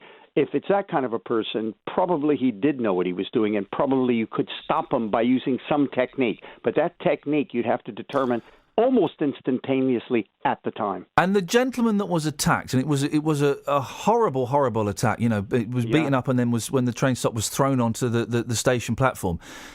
How's he going to cope with that? Because I would imagine that, the prospect of going on a train is going to be quite terrifying. The prospect of going out of his house might be quite upsetting as well. Yeah, it will be a traumatic event.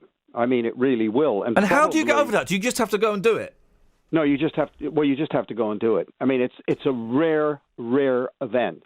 Unless you do it unless you're traveling, say this was, I don't know what time it was, by the way. So say it was really late at night, there were very few people, if anybody, on the train. Probably he would avoid doing that in the future if he could. But I think you have to go back, and you have to, because it's not going to happen again. However, you're talking about a psychological state of somebody, aren't you? And he will be very, very reticent to do that again, but he should. He should go back on the train. It's unlikely to happen again. He's got to confront his phantoms. Kerry, always fascinating. Thank you very much indeed, Dr. Kerry Cooper, Professor of Psychology. 03459 455 555. Local and vocal across beds, hearts and bucks. This is Iain Lee. BBC Three Counties Radio. Have we got any texters? Yeah, we have. Some thrown back to posh swearing from yesterday. DJ in Milton Keynes says, posh swearing, probably the most extreme non-swearing insult is to call someone an oxygen thief. Careful who you call. Oh. And Anne in Luton, things that hurt we're doing as well, aren't we? And we'll be speaking to Justin in about 10 minutes' time about this one. Morning, Iain. My right shoulder hurts, says Anne. I fell, dislocated my shoulder and broke the top of my arm. There you go. That'll do it. I've never broken anything apart from a few hearts. And I know one day, when something breaks, you hear the snap, yeah? Yeah. I've broken my arm twice, same one. And the second one partly because I'd broken it the first time. It flipping hurts. Maff in Hanslope says, my knees hurt. Yeah, I can dig that, Maff. He says, I've met Lee Gladden, the MK Dons fan. Oh, this is the most unfamous person you've ever met. Yeah. And he says, and Kanye West is more guilty of being a con man than the snail snot doctor. No, listen. I don't really know Kanye's oeuvre. I don't know what his particular song style is. I imagine shouty, loud, and proud. But each to their own, isn't it? The only band that deserves all of its members to be fired from rockets into space are Coldplay, of course, who make music for people who don't like music. That's a fact. But other than that, everyone else can... Oh, and the Lighthouse Family. Coldplay and the Lighthouse Family should have a battle to the death, and then the remaining member who's still alive should also be slaughtered. Apart from that, though, everyone else, get on and do your thing, innit? Get on and do your thing, really. I'm with you on the Lighthouse Family, flipping heck. We could be lifted. I wish they would. It's a shame. It's a nice name of a band. The Lighthouse Family. It sounds fun. You can imagine them having their own TV show, and they kind of live in a lighthouse, and they have adventures, and one of them travels through time. But in reality, that's not what happens to them. They're just bland people doing bland songs. They're not even family. Here's the thing. So Simply Red are back together. Oh. Name another member of Simply Red. There's a Chinese fella. The other one. The bassist. There's a black man, a Chinese fella, and Hucknall. I don't think the black man and the Chinese fella are actually their names. I suspect they've probably got slightly more. Who cares about? Simply Red are back together. Oh right, yeah. Yeah, all right, brilliant. I will go and see them, shall we? What? Why? Simply Red is Mick Hucknall, isn't it? I mean, really. I would say so. That's all you're expecting when you. I do confess I did quite like a New Flame, but I was young. I liked all right, I'll say it. 03459 455 555. What Simply Red song did you quite like? I quite like Stars. Oh. Yeah, I quite like Stars. Do you like it, Kels? Yeah. One day we might get a microphone for Hang you. on. Do you like it, Kelly? I quite like it, yeah. It's all right, isn't it? Yeah. Which Simply Red songs do you quite like? Let's come out of the closet. And say, yeah, do you know what? They're rubbish, but there is one Simply Red song I quite like, and Stars is the one. We might be able to stretch it a bit further if we say, do you quite like or not mind? No, it's specifically quite like. Really? It really has to be, that's specific. I quite like Stars. I quite like the video for Stars as well. He's in the desert with all the giant stars. You can't knock that. That takes courage. 03459 455 555. Any other texts? Yeah, no, there isn't. Okay. Yeah, well, there was. There was one talking about getting it. Before when Justin didn't get it, but he pretended he got it. I don't remember. But we don't talk about that. That was down the rabbit hole. The rabbit hole's closed for business. Right, let's get a bit of Trav, shall we? Travel news for beds, cards and bugs. BBC Three Counties Radio. Thanks, Iain. The M1 is slow southbound 11 to 10 at the moment, Dunstable down towards Luton Airport, and it's also then fairly heavy down towards 8 on the sensors. Anti-clockwise M25, slow from the M1 round towards the M40. Clockwise appears to be okay at the moment. Long delays on the A40 into London from Swakeleys all the way down to Gypsy Corner in Acton, and the A10, that's slow southbound towards the M25 on the sensors. A1M looks to be okay, certainly busy passing Stevenage on the southbound side, but certainly could be worse.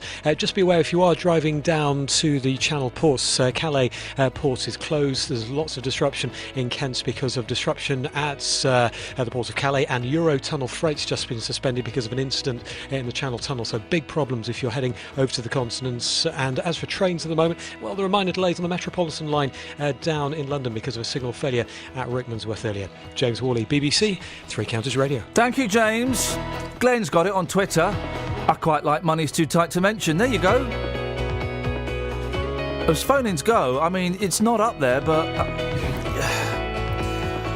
What Simply Red song do you quite like? 03459 455 555. Let's get the news. Here's Simon. Across beds, hearts and bugs. This is BBC Three Counties Radio.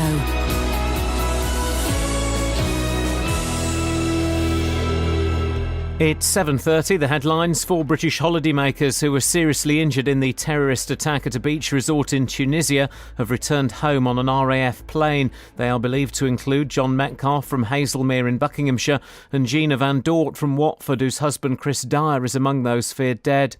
A conman doctor who tricked a Hertfordshire couple into paying almost £100,000 for anxiety treatments has been jailed for 4 years. Joseph Valadakis claimed to have worked with the Queen and a number of high-profile celebrities. St Albans District Council has lost its court bid to appeal against the government's decision to grant planning permission for a controversial rail freight terminal at Park Street. And police in Milton Keynes have spent the night negotiating with the man on the roof of a house in Downs Barn. The 47-year-old was arrested for public order offences just before 6 o'clock this morning. Three Counties Sport. BBC Three Counties Radio.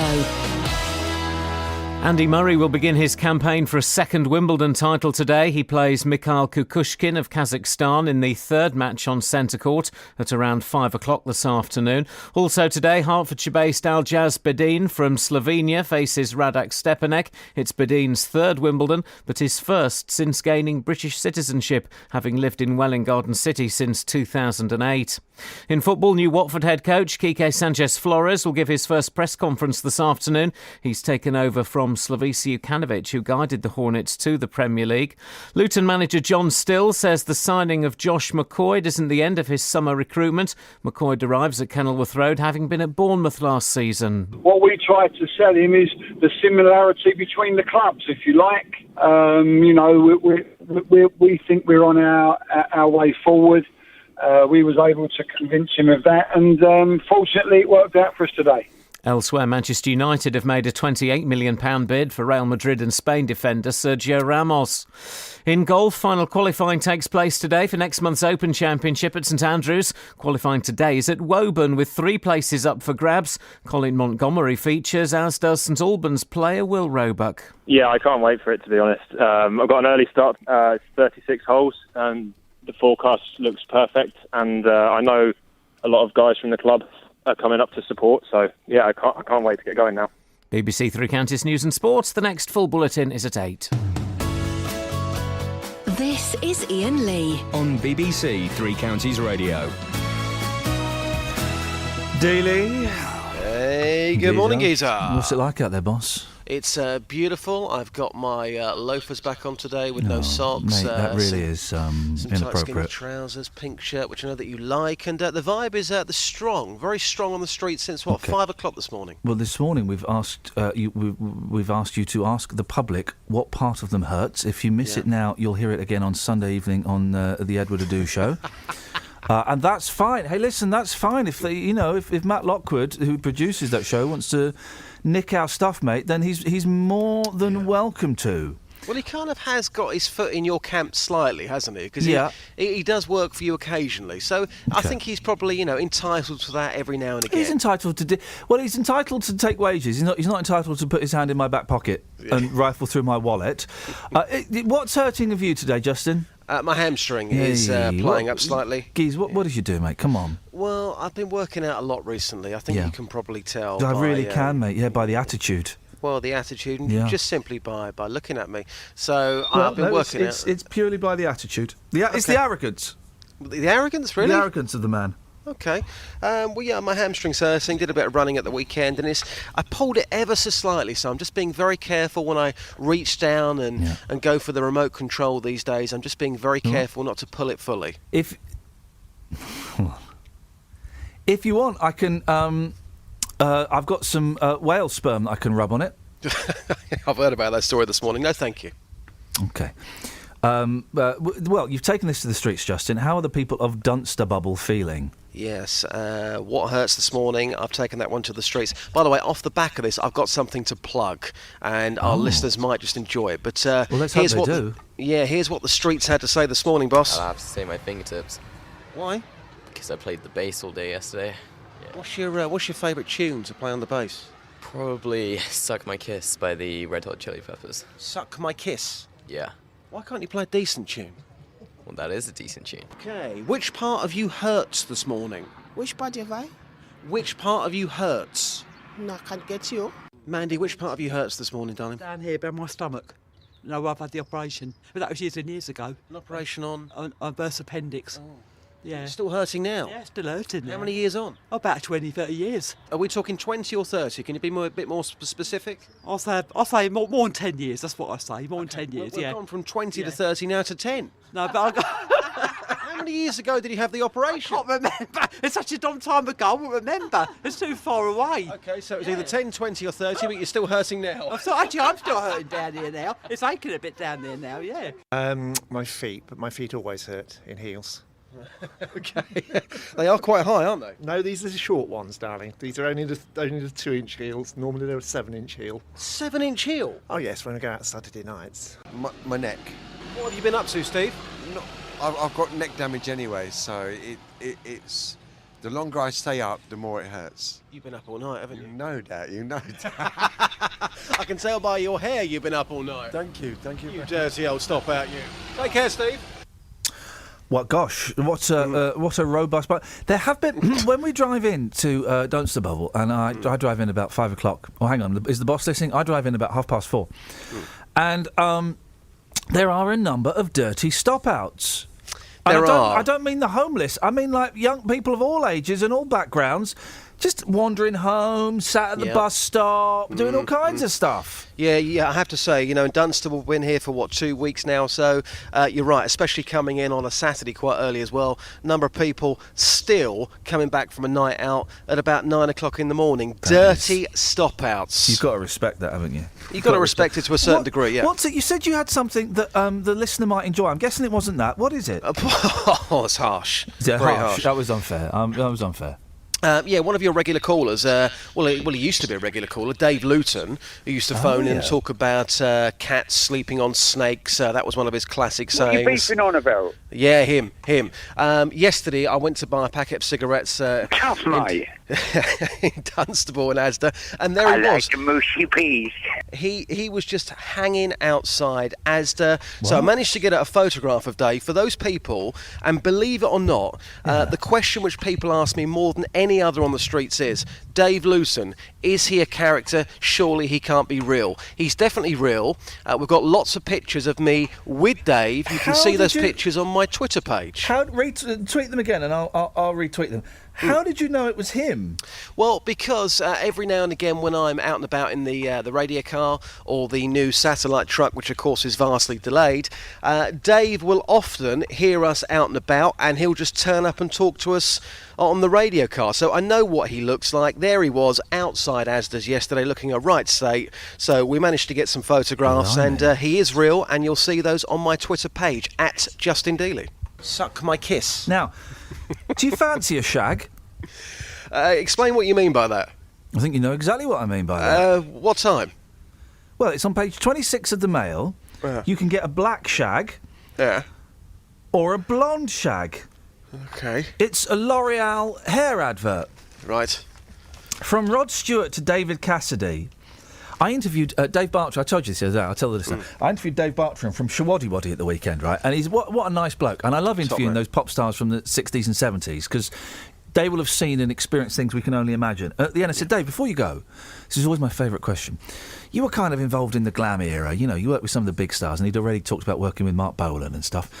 And I said, there must have been, it was a lot of fun, but there must have been one or two people who were, were completely full of themselves.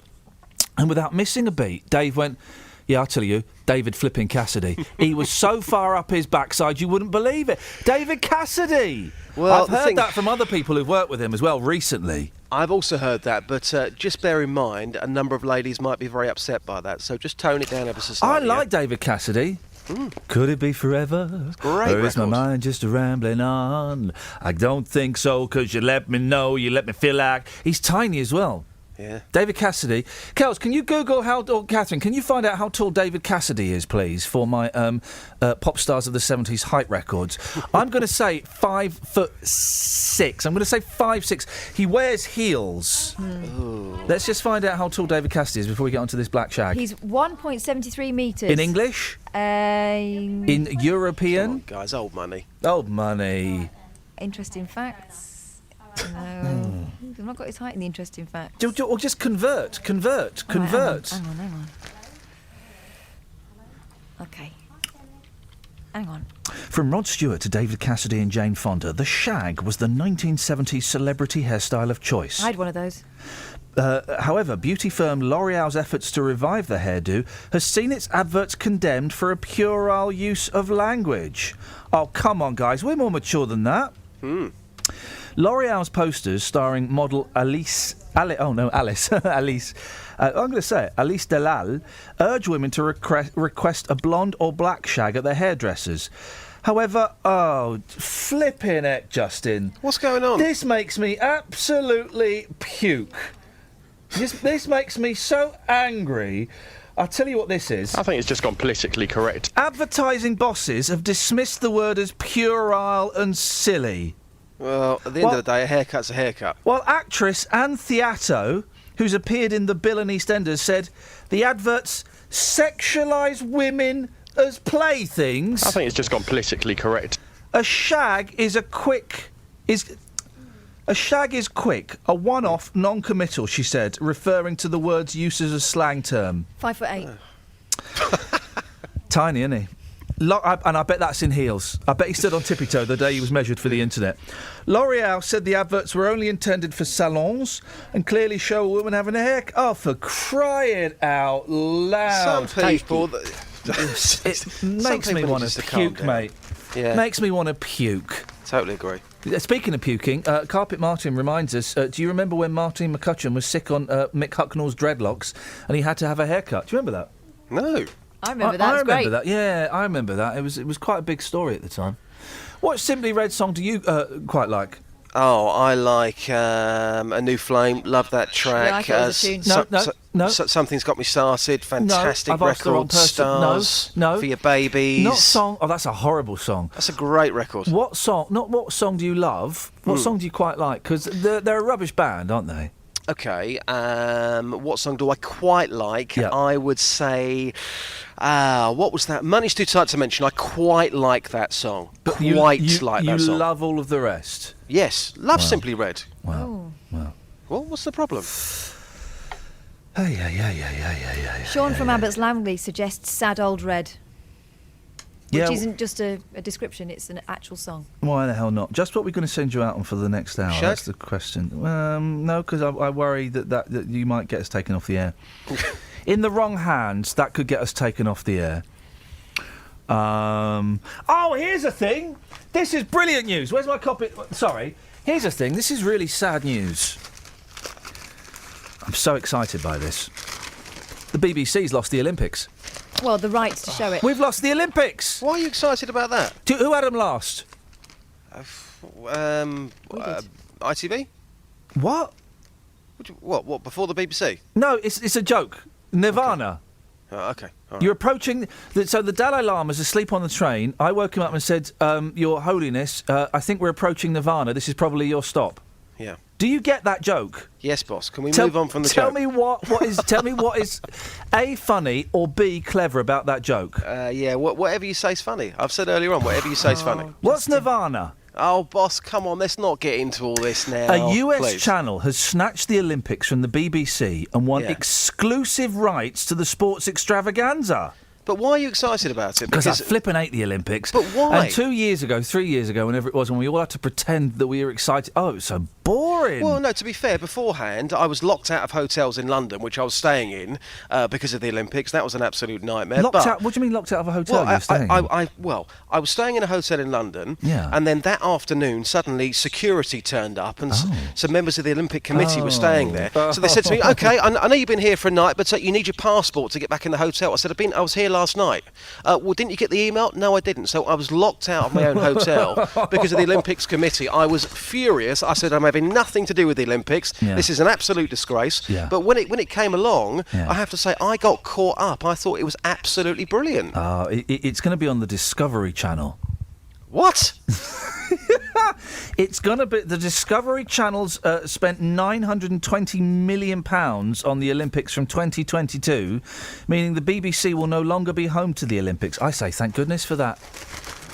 Can you ask people if they'll message us? Well, they will do, I can assure you that. They won't be bothered. Let's see what they say. Cheers, my dear. See you later. Take care. Ta-ta. Bye.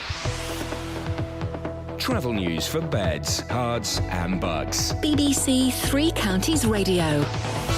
It's slow on the southbound M1 in patches from 12 Flitwick down towards 9 Redbourne. We can see on the sensors and the cameras. A1M southbound slow moving past Stevenage, usual delays at the moment. And the M25 anti-clockwise from the M1 around towards the M40. Again, slow in patches this morning. Really slow on the A40 into London from before Swakeleys all the way down towards Gypsy Corner. Delays on the A41 as Kings Langley towards the motorway. A414 of the London Coney roundabout, usual congestion there. And delays in into London on the A1 through Boreham Wood towards Stirling Corner. M40, by the way, seems to be okay at the moment, but southbound on the A404 approaching the Bisham roundabout south of Marlow, that's slow moving. And the trains, well, Metropolitan line, minor delays currently into London because of a signal failure earlier on at Rickmansworth. James Worley, BBC Three Counties Radio. Thank you, James.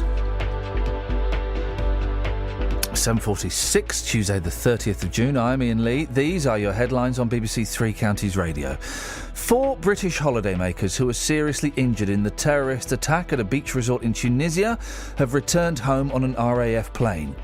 A con-man doctor who tricked a Hertfordshire couple into paying almost £100,000 for treatments has been jailed for 4 years.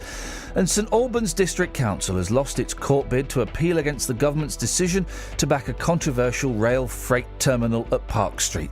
Let's get the weather. Here's Kate. Beds, Herts and Bucks weather. BBC Three Counties Radio. Good morning. It's a beautiful day across all 3 counties. Blue sky and sunshine, barely any cloud, but UV levels high, pollen count is high, and temperatures likely to reach 27 Celsius, so feeling very warm this afternoon. Sunsets at 21, 24, and overnight a really uncomfortable one, I'm afraid. Some humid air moving in, 16 Celsius the minimum in the countryside. However, towns and cities likely to stay around 18 or 19, so not great conditions for sleeping. Sunrises tomorrow morning at 04:46, and it's another humid day. Looks like it should stay dry. Temperatures, however, getting up to around 31, possibly 32 Celsius. So with that heat, it's possible we may get maybe 1 or 2 thunderstorms. Many places going with that, but it's potentially a risk as we head later through Wednesday. And that's your forecast. Every weekday morning. Coming up at 9 on the Big Phone In this morning, is it a good idea to make jobless teenagers work for their benefits? How would you like this country to stand up to President Putin? Are you surprised to see British people being blatantly racist? The JVS Show. I think we've got to get over this issue about racism doesn't exist. It has existed. It will probably carry on existing. What I wanted to say is they've got this completely the wrong way around. You know, that is also true. That is also true. You will always get some, but they are such a minority. I think the man's just a buffoon. Get him up, get him out of bed, give him a sense of purpose. The JVS Show. Do you think we have got to, as a country, start taking this issue more seriously? Every weekday morning on BBC Three Counties Radio. Local and vocal across Beds, Herts and Bucks. This is Iain Lee. BBC Three Counties Radio.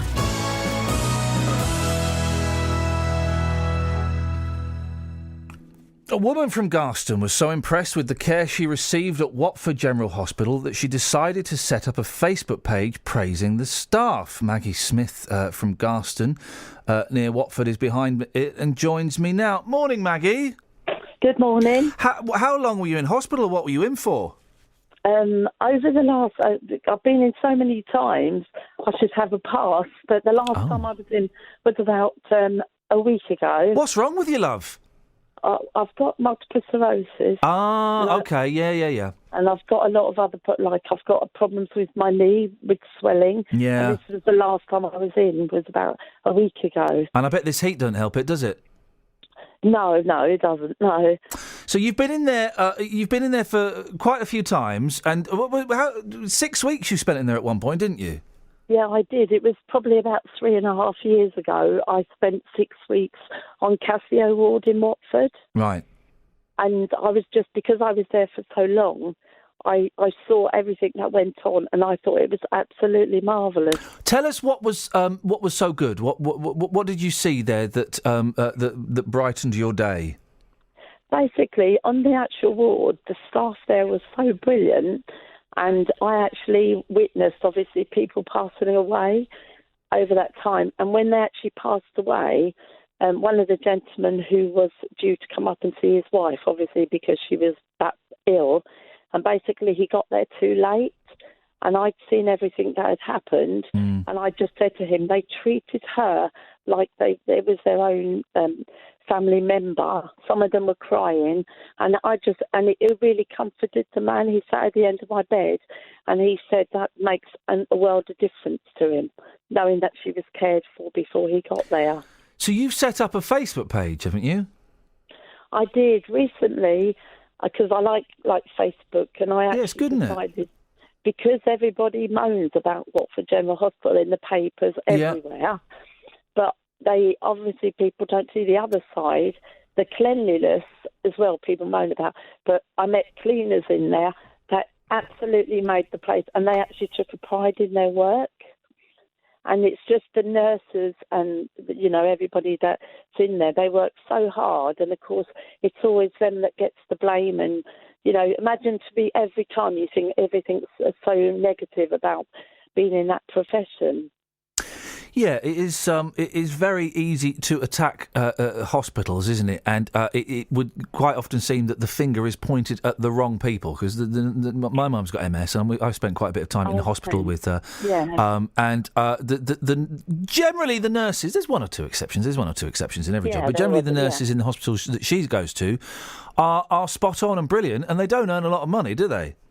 No, I mean, I'm also trying to change the fact that when I was in for 6 weeks, I literally bought 6 big, huge boxes of chocolate. Oh. And basically, I think, and I'd like it changed, I'm going to be asking Dorothy Thornhill to change it, is I think, if you have a good restaurant in a hotel, you leave a tip. Yeah. And some of the nurses have a third of their wages taken away through parking. And basically what I wanted to do was try and change all that by, instead of people buying chocolates, they actually sort of leave a tip as such for what they can do is that particular ward can share it and use it towards their parking fees. Well, it depends what ward you're on. In some wards, they do leave a tip depending on the operation they've just had, a literal tip. But that's not a bad idea. You have a little box as you go out. You put your change in, or a few quid if you think they've done a good job. And also, then it's up to the staff of that ward. They can buy chocolates, but a lot of them said they put on so much weight because that's all they eat is chocolates all day. I wish you'd stop mentioning chocolates, Maggie. I'm getting hungry now. You keep saying that. That's all right. I run a slimming group as well. There you go. You see, you got all bases covered. I tell you a nice thing I like doing when I do, and I have spent far too much time in hospital with other people primarily, not me. Is I like quite often on some wards they'll have a little notice board where people have sent letters or cards just saying nice things about the nurses. I always have a little read of those. There's one that I did when I was in Casio ward for the 6 weeks. I actually did that. But the trouble is, it's very rare that somebody will do that, because they'd send a letter in if everything went wrong, but they won't send a letter in if it went right. Yeah, you're right, and that's kind of human nature, isn't it? Is to do that. We like to complain, but we very rarely do. I mean, like on a smaller scale here, with the number of texts we get saying, "Oh, this is rubbish," but very few people get in touch and go, "Oh, we quite like what you're doing," and it's the same. It's the same anywhere, isn't it? Really. I've had an awful lot of feedback, obviously, from I never expected what's happened to it as well. But, I just think that there's a lot of nurses are saying thank you, and it should be the other way round. Yeah. If Maggie, if people want to go to your Facebook page, what do they type in to find it? Basically, it's quite easy. It's just Praise Watford General Nurses. Yeah. And it should, and just to let me say, it shouldn't be just the nurses. It should be the cleaners need a medal, and also a lot of other staff with the food and that. They all need thanks. But I just particularly mentioned the nurses because that was something I wanted to do. Well, Maggie, aren't you a nice lady? And I hope your MS kind of stays a bit stable during this hot weather. Can I just say one thing? Yeah, of course you can. Because it might help other people as well. My friend who I met about 18 months ago, he's actually opening up in Croxley, a company called Rehab Walk. Oh, right. And it's to help people with neurological problems. And it's going to be opening in Croxley, and he's going to actually help me to see if I can actually walk properly. Hey. He helps children with cerebral palsy. Fantastic. And it's going to open up in July, called Rehab Walk. Well, I'll keep my fingers crossed for you, Maggie, and hopefully you'll be. We'll see you. Put a plug in because he's so nice. Well, good for you. Hopefully, we'll see you running up and down and playing on the swings just outside the studios at some point. You never know. I'll ring you again when I get that far. Thank you very much. Take care, Maggie. Nice to speak to you. And you. Thank you. There we go. 03459 455 555. What a nice lady, wasn't she, Jamie? Hi, good morning. Thank you. Yes, Jamie. Oh, yeah, you said he's at Trout Bike. Is this stuff again? Say that again? He said to give you Oh, Jamie, listen, it's a terrible, terrible line. I can't hear you very well, and I think you want to talk about the off-road bikes and Houghton Regis. We'll try and get you back on a different line because I can't hear what you're saying, and it would render the phone call meaningless. Oh, look, there we go. Look at Dave Luton. There's a picture of him. It really is. If only we knew what he liked to eat. I like the mushy peas. Well, that's dinner sorted then. I'm just retweeting a picture that Justin has sent me. He don't look anything like I imagine at all. At all, guys. At all. 03459 455 555 is the telephone number. If you want to give us a call. Genuinely a little bit pleased that the BBC has lost the Olympics. I mean, they'll still show bits of it. It's like Wimbledon. Wimbledon's on now. Wimbledon. 2 weeks of Wimble boredom. It just goes on and on and on. And guess what, guys? He won't win this year. He won't win this year. Someone with far too many consonants and not enough vowels in their name is going to win it.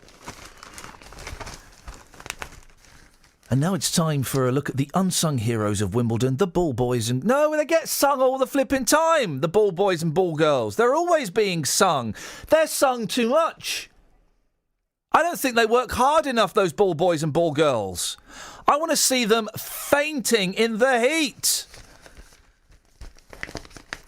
All they do is they go and... what do the ball boys do? The ball hits the net, they go and pick it up, and they roll it back to a tennis player. That's it, isn't it, Maria? Hello? Hey, Maria. Hello, yes. That good girl, she's wonderful, and that's what I do. Sorry, who are you talking about, Maria? All the medical people that have helped me. If I go to hospital... Oh, the nurses. I thought you meant like the fairies and stuff. No, I take them a big box of biscuits usually so they can have cups of tea with it. Yeah. Like the people have just finished my mouth. They've done a wonderful job because a tooth was missing. What did they do to your mouth? Being a singer, yeah. I treated them this hot weather to a nice cheesecake and things like that because they work hard all the week. You reminded me. Christmas, Hello. I go right round to about 7 people. That's at great. Christmas. I treat them because some people don't think of staff. No, I had a cheesecake. My husband was a head chef, and he's always thought of staff first. And that's what I do. I had a cheesecake last night. Yeah, it's so refreshing. I love... Well, it was a bit heavy. I had too much cheese. Not really. If you've not had a heavy meal, well, it's do you know, I'd had... what did I have for supper before that? Because I did eat something before it. I had like pasta. You know, the pasta parcels? Yes. Thick sauce? Yes. Followed by cheesecake. That was last night was a very heavy evening. You should have seen my stools. It's not a heavy meal. No. Pasta isn't a heavy meal. This pasta was. Was it? Yeah, it was. You know the pasta parcels? They've got like, this had spinach and ricotta in. Oh, yes. And then I had a very thick red sauce. I mean, it's all from the shop. It's all from the shop, isn't it? They didn't make it, but you know what I mean. And then I had cheesecake, and I had too much cheesecake. It was greedy. My husband used to make the things for Burns night. Oh. Haggis. I love... I've got a photograph here of him now. Forget the travel, forget the news. I'm talking to Maria about haggis, because I had my first ever haggis last year when I went to Scotland to bury my dad's ashes. They call it internment. Is that what they call it? What do they call it? Interring. They call it interring. It was interring. And I went and had haggis. Yeah, they're very nice. My husband used to delicious. make them for the Queen's cousin. From the Queen's cousin? I've got a photograph here now as I speak. I'm looking at the Queen's cousin. Oh. And her husband, everything, all in the Scottish uniform. Beautiful. The kilt. The kilts, yes. Yeah. And my husband is standing at the back and is smiling with his head, bless him, with his chef outfit on. Has he got the tool? To make people happy. Did he make you happy? Oh, yes. Yeah, I bet he did. When he retired, he helped me with my horse and everything. He was a great Maria, guy. I bet he was. Listen, we're late for the travel. We're late for the news. I don't care. You don't fancy singing us a song for 30 seconds, do you? Well, I would do, yes. Go on Just then, give away me you go. a sec. Go on, away you go. Here we go. Hang on. Do you know any David Bowie?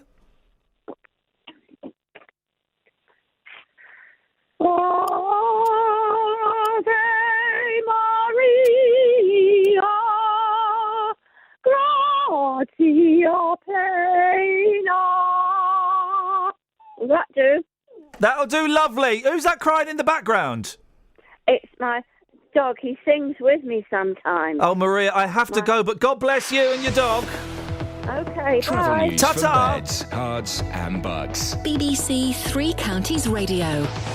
On the major routes, M1 southbound slow at Toddington services, and then also very busy down in patches down towards Junction 9. Anti-clockwise M25, the M1 down to the M40, slow moving again in patches, and the southbound A1M, usual congestion passing Stevenage. Really slow on the A40 this morning into London, not helped by an accident by the Target roundabout in Northolt, we're being told. On the trains, no significant problems now.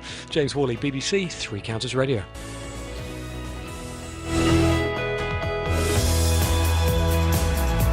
Thank you, James. 03459 455 555. If you're an old widow and you want to sing with your dog, you're more than welcome to. Here's the news with Simon. Local and vocal across beds, hearts and bucks. This is BBC Three Counties Radio.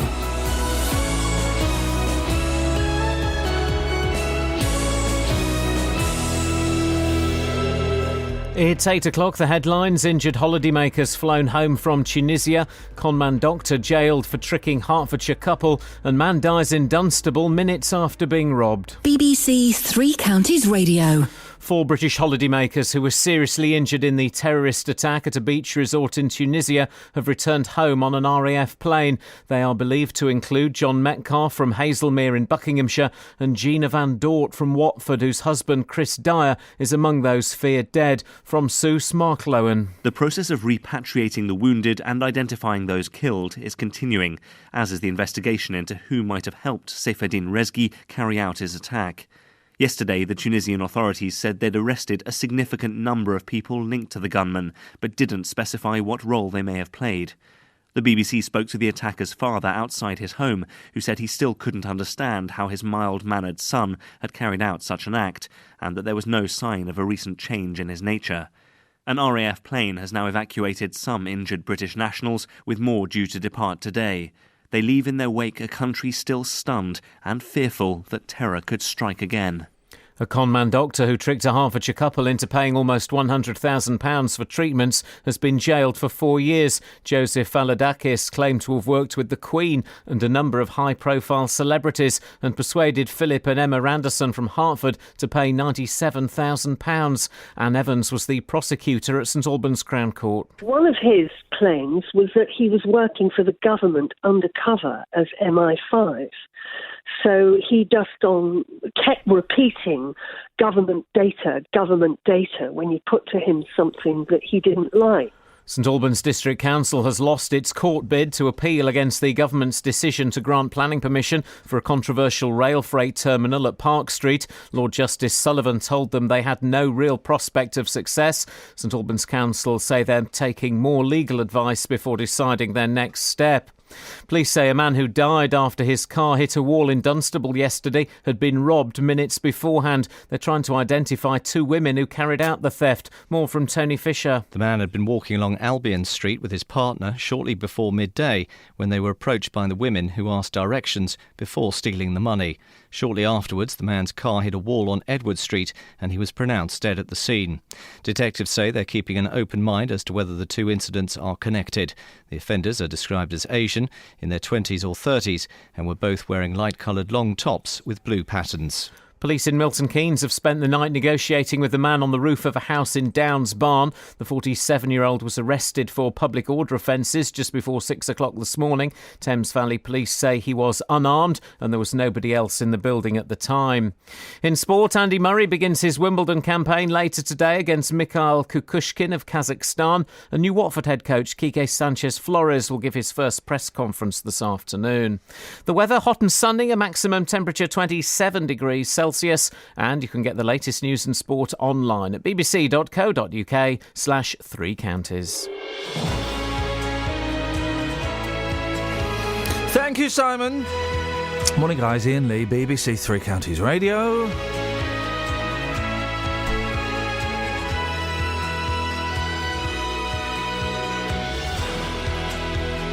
If you're an old woman that wants to sing to us, I mean, why the hell not? You know what we're like. Anything goes here, guys. Anything goes. 03459 455 555. You can text 81333. Start your text 3CR. Across beds, hearts and bucks. This is BBC Three Counties Radio. I think we've got Jamie back. Morning, Jamie.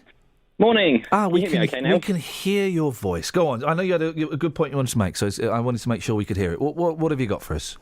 Oh, no, you said give you a shout back about the trail bikes. This is the bikes in Houghton Regis that we have been talking about for ages, and it's all been cleared up now, Jamie. Not quite. It's actually getting...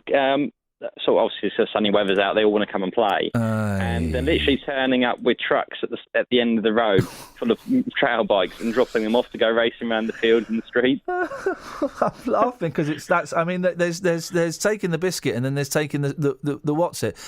So they're pulling up with how many bikes are coming out of the back of these trucks? No, there was one last night. My son came and said, "Dad, you got to see this." And there's about 6 or 7 bikes on the back of this, and they're just unloading them. And then, okay, right, so plus the local ones that are all racing around as well. Yeah, hey, this is great. You've got like a motocross circuit going on in your back garden, virtually. I mean, when the trucks park, do they stay there while the racing's going, while the riding's going on? No, they drive off. Because that would be the thing. If you could, let if the police were aware that there was a truck there, because the argument is they're not allowed to chase these youngsters or anybody on the bike if they're not wearing a helmet. I think it's just gone politically correct because it might be dangerous. But if they could corner the truck, then they might be onto something. But well, that's outrageous. I mean, it is so. We're laughing because it's now just got preposterous, isn't it? Really. I mean, it is kind of taking the mickey. So they're obviously not too worried about the police sort of doing anything. If they're confident enough to sort of rock up, unload trucks. I mean, I was trying to have a barbecue last night. I was like living next to Silverstone. He said, meow, meow. Has you, or do you know if anybody has? And I say this, and I know I'm expecting a reaction. Told the police about these trucks and given them the number plates? No, I didn't call the police last night because I didn't catch the number plate. So by my son called me. It's all driven off. I was going to grab my camera and just take a picture of it. But I was want to do it discreetly rather than sort of stand there. I was going to say, be careful. Yeah, you never know. I don't want you to, get into trouble or anything. But one would imagine, one would hope, one is confident that if the police had the number plates of these trucks that are dropping off the bikes, then they could do something about it. Because it would appear that word's got round that Houghton Regis is the place to go if you've got a dirt bike. Yeah, I think that's what's happened. I mean, it's always the same area and things. So, Jamie, listen, you've got our number. We are keeping our eye on this, and if it carries on getting worse and there are more trucks, do let us know. And if you do, be careful. I don't want you to, I don't want you to get a kick in or anything. But if you do get any footage or any pictures or anything, could you send them to us as well as letting the police know? Yeah, of course I will do. And we might be able to put it up on the Facebook page and have a little. Can I ask you one thing though, Jamie? Yeah, sure. If you're filming it, right, turn your phone on the side. Oh, yeah, I hate that. I hate that. Please, everybody. I was with a mate yesterday and he was filming something and I said, what are you doing, Glenn? Turn the phone on the side. No TV is portrait shape.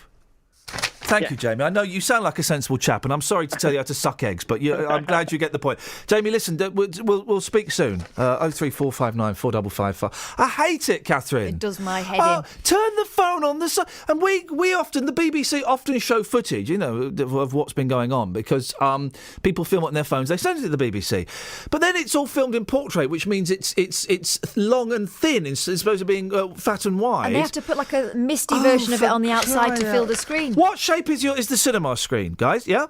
What shape is your television? Right? Exactly! Turn it round! I refuse to watch any videos of my children if they're not shot the right way round. Well, we've all got standards. I delete them. This is Iain Lee. On BBC Three Counties Radio. OK. This is an interesting story we've been talking about all morning. A bogus doctor has been jailed after convincing two families into parting with thousands of pounds for alternative therapies, including snail wraps and whale sperm massages.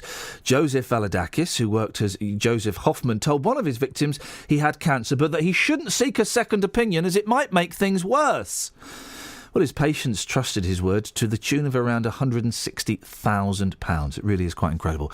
Joining us now is homeopath Simon Charles from Abbots Langley and Dr. Barbara Rowlands, a senior lecturer in journalism and author of The Witch Guide to Complementary Medicine. Simon, let's start with you. This homeopathy, these alternative medicines, there isn't any proof, is there, that they actually work? Yes, there's countless proof. It's all been suppressed by the British medical journals. All of the homeopathic medicines, the main ones used, of which there are hundreds and hundreds of them, have been proved. Originally, the homeopathic doctors would prove them by taking the crude substances of poisons themselves and then converting them back to homeopathy and then doing blind and double-blind trials that way. The bacillus flu of 1917-1918 was well proven in practice, because the three homeopathic hospitals got a 96% saviour rate, and that flu killed 30-40 million people worldwide. Orthodoxy got a 4% result. Well, let me bring Dr. Barbara Rowlands in, from author of The Witch Guide to Complementary Medicine. I must have missed this one, Barbara, where homeopathy was proven to actually work. Good morning, Ian. Well, I mean, Simon's right. There's been hundreds of trials, probably thousands of trials in homeopathy, and some were positive. But, there's been what we call systematic reviews, where you take all the trials and look at them. And there's been... it's found out there's absolutely no evidence whatsoever that this homeopathy works. And in fact, there was a House of Commons Science and Technology committee in February 2010, I think, which found that there was absolutely no evidence and said that homeopathy was scientifically implausible and that homeopathy was a placebo treatment and the government shouldn't prescribe placebos. And the government does fund homeopathy to about £4 million a year, which it really is money that could be spent on other things, cancer treatment or, just funding our hospitals. So, no, there is no overall evidence that homeopathy is anything more than placebo. Simon, is Barbara the enemy? Is she suppressing the truth? Well, what I would say, Ian, is this, that most of these programs, maybe yours included, I'm not sure, are set up by the drug companies, and they pay a lot of money to get professors and doctors and scientists to come on who are very much biased in the favour of orthodox drugs. And very often they're paid quite highly for it. I'm being paid nothing for the program. Yeah, you can, Bob. You interrupt before I do. Go on. I'm paid by City University London. I'm certainly not paid by a drug company.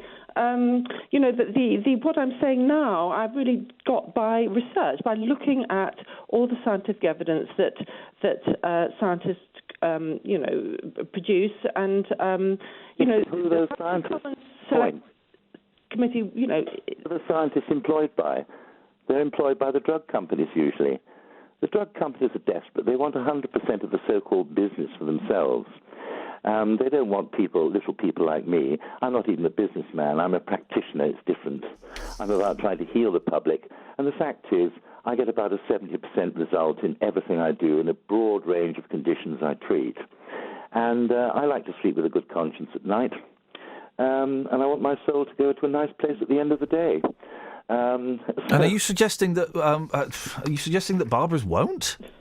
I didn't say that particularly. I don't know Barbara. She doesn't know me. Can I just have to say something? That this show is not in any way sponsored by the drug companies. Oh, I'm very glad to hear that, because you see, you tried to sort of catch me a little bit of a trap, a bit of a sting last time a couple of years ago when we spoke, Iain. Yeah. And it didn't really work very well. Well, it wasn't a catch. It was just called questions. Can I just interrupt there?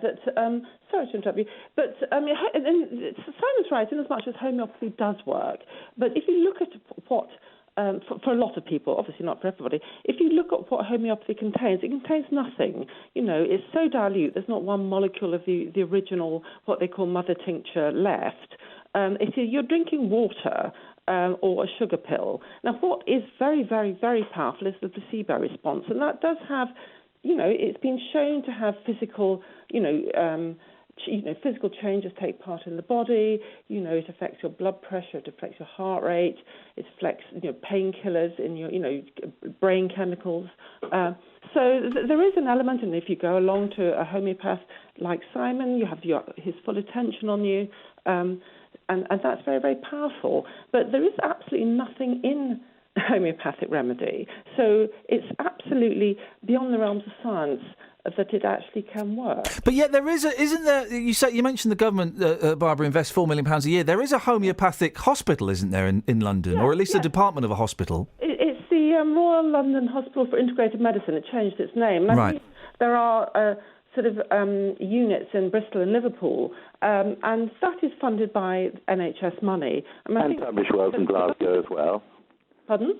And Tunbridge Wells and Glasgow as well. No, I think you'll find that they have not, that they've closed. But I think the Royal London Hospital is part of University College London. This is money that really government money. Which could be spent on proper scientifically based treatments. That is taxpayers' money that is going on basically, placebo, water, sugar pills. Yeah, but you're talking about more research money, mainly gained through charities from the public and all the rest of it, where cancer research, for example, hasn't changed its tune in anything it does for the last 40 years or so. And, orthodoxy is not succeeding. They are not succeeding. We've got 46% of people in Britain today with some kind of cancer. But that's because we're living longer, isn't it? As you get older, the chances of you getting cancer are higher. No, it's not because we're living longer. Why is it then, Simon? I can explain that one in a minute if you like. Could you explain it now? No, just a sec. We've also got 46% of people on chronic medication every day. OK, could you explain now? I thought that the 46% of people in cancer was because we are living longer. No, because young people are getting it, children are getting it. This never used What's to the percentage? In those days. Well, yes, it did. Excuse me, antibiotics, steroids. Young people, unfortunately, Simon. Young people. Hello. Unfortunately, Simon. Well, Iain, why didn't you listen? No, because you're talking nonsense. And when you say something that's not true, Simon, when you hello. Chloride. Yes. Why don't you listen? When you say something that's not true, it's my job to pick you up on it. Sadly, young people have always got cancer. Pardon? What are you saying? Sadly, yes. Young people have always got cancer throughout the years. It's not a new phenomenon. Cancer figures are way, way, way, way up, hundreds and hundreds of % in the last few decades. Yeah, exactly, and that's because we're living longer. What's the percentage of young people that have got cancer then? Iain, if you drop out all the war statistics, which is what they've done, it's easier to tell us we're living longer. No, we're not living any longer than before. Maybe a few months. It's just there are more of us. Gosh. Simon, what's the percentage of people that? What's the percentage of Simon?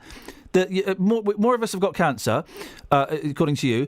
What percentage of those people are children? I have no idea. You don't know. So so your argument just then, sir, with the greatest respect, is completely invalid.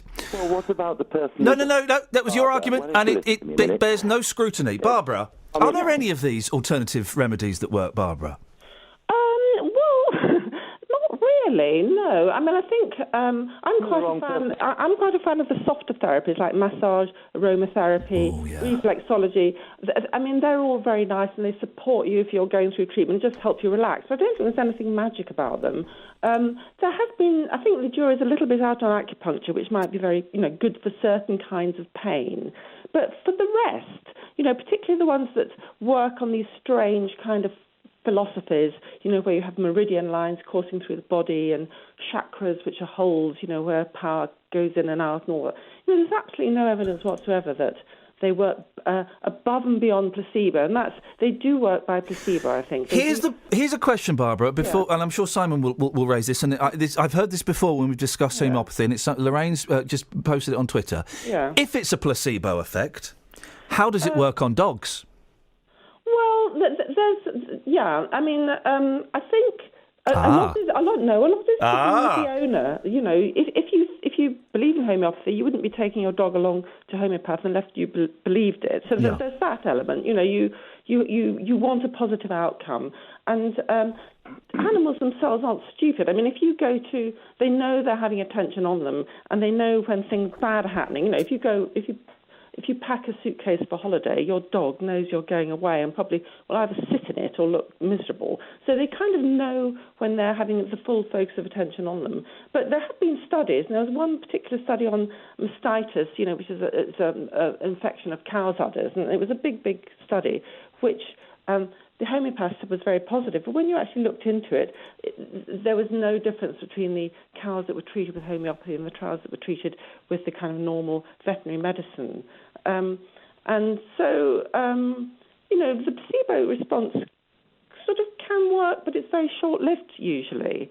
And you get the placebo response yourself when you go to the doctor and you have a nice chat with the doctor. Simon does make a good point, doesn't he, Barbara? I managed to spot one. The drug companies they're not fueled by the desire to make the world a better place. They are fueled by... It's a big business, isn't it? And they need people to be ill to make their money. Yes, I completely agree with you, but you also have to bear in mind that complementary medicine is a big business.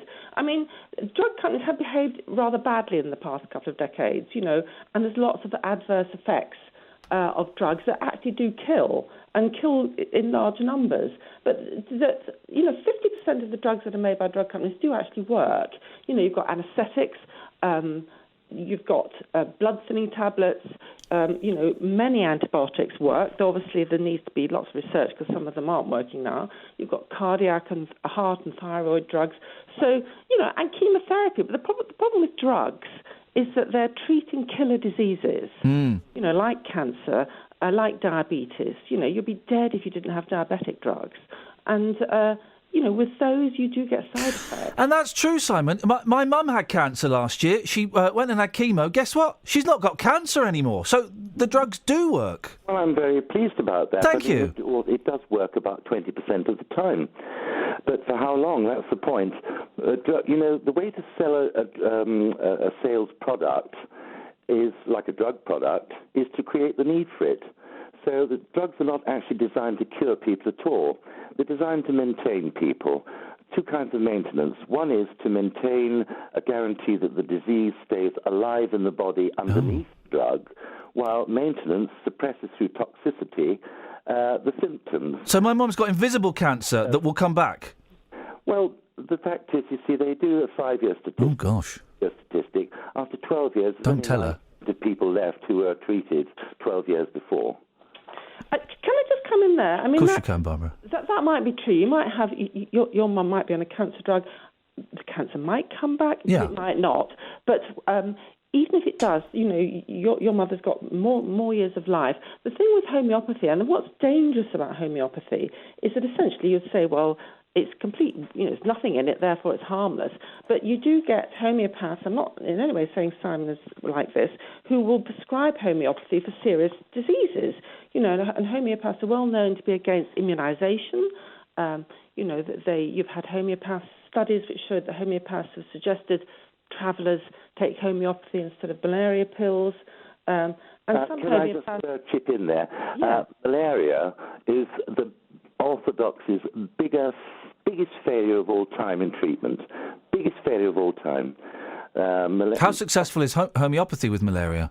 3 female mosquitoes that do the biting take more lives than all the wars put together. Orthodoxy is absolutely nowhere on How this. successful is homeopathy with malaria? Well, we're not supposed to treat it because one homeopath about 20 years ago gave somebody some malaria prophylactics and they happened to get malaria. So what? One escaped through the net. One. So, well, okay, but how successful has homeopathy been with malaria? So orthodoxy banned us from using treating malaria. I'll ask it again. How successful, before the ban, has homeopathy been with in treating malaria? I told you of one case precisely that didn't work. Well, so of the cases I've heard so far, it's 100% failure.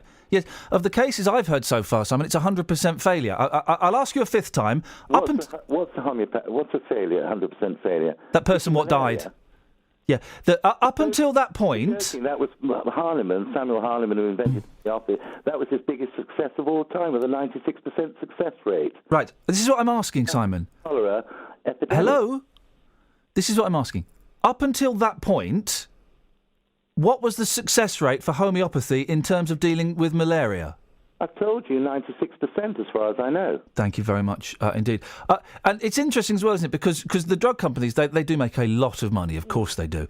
They do. But so do all... tiny by comparison. Well, yeah, it's tiny by comparison, but it's still, you guys, you still get a fair whack. Can I just again butt in? It's not tiny, actually. I mean, there was a report by Mintel in 2009 which showed that, people in Britain spent £4 billion on complementary medicine a year. Now, so I don't think that's tiny at all, and it's set to increase according to Mintel. So I think, and across the West, people are buying into complementary medicine, left, right, and centre, which, is their individual right, and a lot of it's about control. I can control my health, but it's when complementary therapists, take the place of doctors. People just don't go to their doctor. They've got something, it could be, as I said, diabetes, or it could be cancer. They just don't go to the doctor. And that is when it's really, really dangerous. Simon? With a lot of these so-called complementary medicine products, a lot of those are just beauty products, quite honestly, for vanity, What? That's all they are.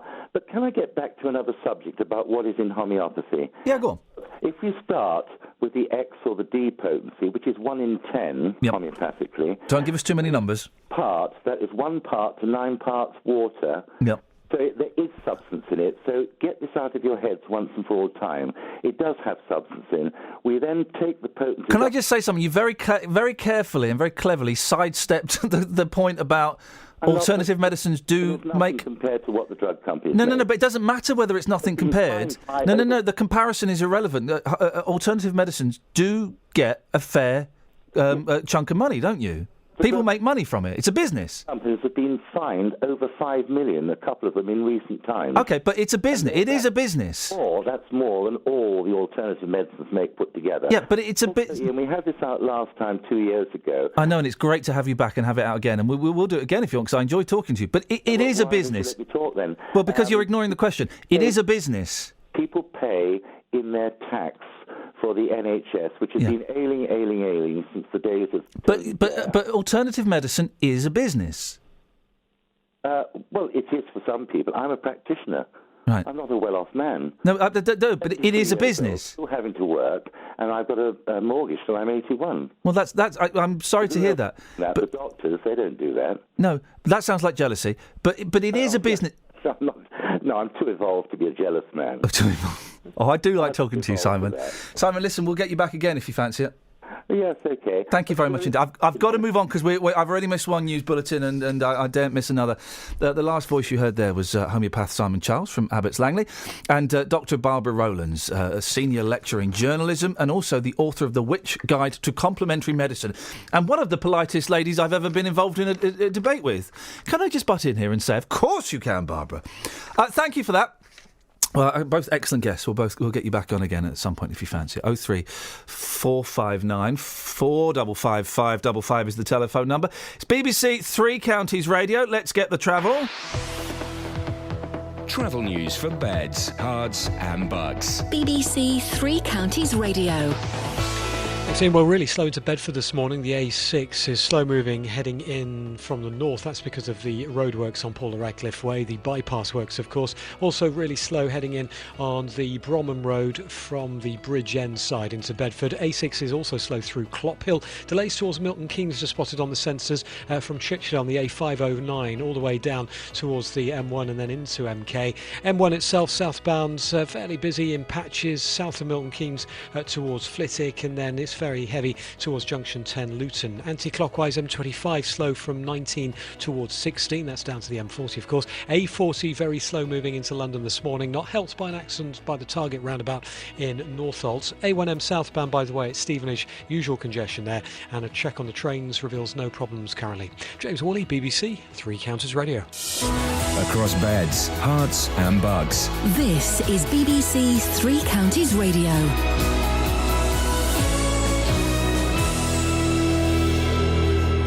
It's 8:30. I'm Simon Oxley. 4 British holidaymakers who were seriously injured in the terrorist attack at a beach resort in Tunisia have returned home on an RAF plane. They are believed to include John Metcalfe from Hazelmere in Buckinghamshire and Gina Van Dort from Watford, whose husband Chris Dyer is among those feared dead. Police say a man who died after his car hit a wall in Dunstable yesterday had been robbed minutes beforehand. They're trying to identify 2 women who carried out the theft. St Albans District Council has lost its court bid to appeal against the government's decision to grant planning permission for a controversial rail freight terminal at Park Street. Lord Justice Sullivan told them they had no real prospect of success. And a 47-year-old man has been arrested in Milton Keynes for public order offences after a rooftop protest at a house in Downs Barn overnight. He was arrested just before 6 o'clock this morning. Three Counties Sports. BBC Three Counties Radio. Andy Murray will begin his campaign for a second Wimbledon title today. He plays Mikhail Kukushkin of Kazakhstan in the third match on centre court at around 5 o'clock this afternoon. Also today, Hertfordshire-based Aljaz Bedin from Slovenia faces Radek Stepanek. It's Bedin's third Wimbledon, but his first since gaining British citizenship, having lived in Welwyn Garden City since 2008. In football, new Watford head coach Quique Sanchez-Flores will give his first press conference this afternoon. Flores has taken over from Slavisa Jokanovic, who guided the Hornets to the Premier League. Luton manager John Still says the signing of Josh McCoyd isn't the end of his summer recruitment. McCoyd arrives at Kenilworth Road, having been at Bournemouth last season. He can play at various positions, can play in a 4-3-3, can play in a 4-4-2. He can score, he can supply, he's played at a good level, so his knowledge is going to be good. Without being old, he's got good experience. And in golf, final qualifying takes place today for next month's Open Championship at St Andrews. Qualifying is at Woburn, with 3 places up for grabs. Colin Montgomery features, as does St Albans player Will Roebuck, who's a member at Woburn. I probably know the place better than anyone else playing. My caddy is also a member at the club, so there's no excuses when it comes to not knowing the course. That's for sure. BBC Three Counties News and Sport. The next full bulletin is at 9. Local and vocal across beds, hearts and bucks. This is Iain Lee. BBC Three Counties Radio. The last time I had a discussion about homeopathy, I got attacked from both sides. I had the homeopaths having a go at me. Say attacked, I mean, it was only on Twitter and on email, actually. I had the homeopaths having a go at me for being too harsh on homeopathy and being under the payroll of the drug masters. And I had the anti-homeopaths. There are people who get really angry about homeopathy and think it's dangerous. I had the anti-homeopaths sending me these really long email essays and about how bad it was and how I'd let them get away with it and I was promoting dangerous treatments and stuff. And one guy wanted to meet me for a drink to go through it. And I said, you know what, mate, I ain't going to do it. Why don't you and Adrian Goldberg come and meet me for lunch and I'll talk you through it? I said, because I don't want to. Oh, I'm really disappointed in you, Iain. Really disappointed. Oh, do you know what? I've indulged 2 of your lengthy emails and been polite enough to reply. Jog on. Both the vehemently anti and the vehemently pro are as bad as each other in that argument, I think, really. Chrissy Milton Keynes sent us a text message about it Oh, saying, yeah. Simon is making my blood boil. Well, he's probably got a pill for that. He probably has. Won't be anything in it, though. A bit of sugar. He says homeopathy Like is that. bunk and homeopaths peddle a dangerous nonsense that can kill if it manages to persuade people not to seek proven remedies. And OC writes, analysis of homeopathic medicine shows that the remedies are so dilute that they contain no active substances and like cures. Who in their right mind would take a known cancer-causing agent like aflatoxin from peanuts in the hope that they would cure a cancer they already had? That's from OC. I guess he's against homeopathy. Well, that would do that. Any light-hearted bants going on there? Let's have a look. I'll tell you what part of me hurts. All of me, says Tony. So hurtful you don't read out my text messages. Oh, we just did. Mark in Bedford. Morning, my big toes are killing me. I've been told they're corns due to the fact that you can't buy a size 12 off the shelf. I'm the only size 12 in the world. And it's not true what they say about big feet. Big Thanks, shoes. Mark. The size 12 is dead common now, because I used to be a freak because I was size 10, but now you get lads that are like size 14. Size 14 is quite common nowadays. Size 10 is quite small given your length. Yeah, thank you. Body. Thank you very much indeed, Catherine. I'm glad you managed to clarify. 03459 455 555 is the phone number. A man's been beaten up on a Thameslink train after waking up a fellow passenger. The incident happened on a late-night service when the victim saw someone apparently about to miss his stop. So he tapped him on the shoulder and said, sorry, mate, this could be your stop. The bloke had a go at him. And then it got rather unpleasant. Sergeant Stephen Bartlett is from British Transport Police and joins me now. Morning, Sergeant. Hi, good morning. How Have are I you? got that right? He thought the chap was asleep, thought he was going to miss his stop, so he woke him up just to let him know. Yeah, that's unfortunately exactly right, actually, yes. What happened then? Because it didn't get violent straight away, did it? No, that's right. The guy who was woken up, the person we want to speak to in relation to the offence, he reacted initially okay, but then he realised it wasn't his stop and he got angry. And then he actually had a verbal altercation with our victim, who actually moved down the train to get away from him. And unfortunately, a few minutes later, this guy we need to speak to, he went down the train, hunted the victim out, and proceeded to assault him, as you say. And it was quite a vicious attack, wasn't it? Yes, it was, yeah. The victim, who was a 38-year-old man from Bedford, he suffered a broken and cut nose, swelling to the head and some bruising. And it's not known yet whether his nose is going to be a bit put back right, if you like. Blimey. Now, let's get a few of the facts. When was this? What date, what time, and where was this train going? This is actually, it was a Bedford-bound service from Gatwick. We actually originated in Brighton, but people who we need to speak to got on at Gatwick. And it was bound for Bedford. It was on Wednesday the 17th of June at about 2:25 in the morning. Okay. And we believe the incident happened between St Albans and Luton Airport Parkway. And was there anybody else on the carriages? Would anyone have seen this that you've not spoken to? Yes. That's one of the big things. I am aware there were some people on the carriages who would have seen this incident progress through the train, if you like.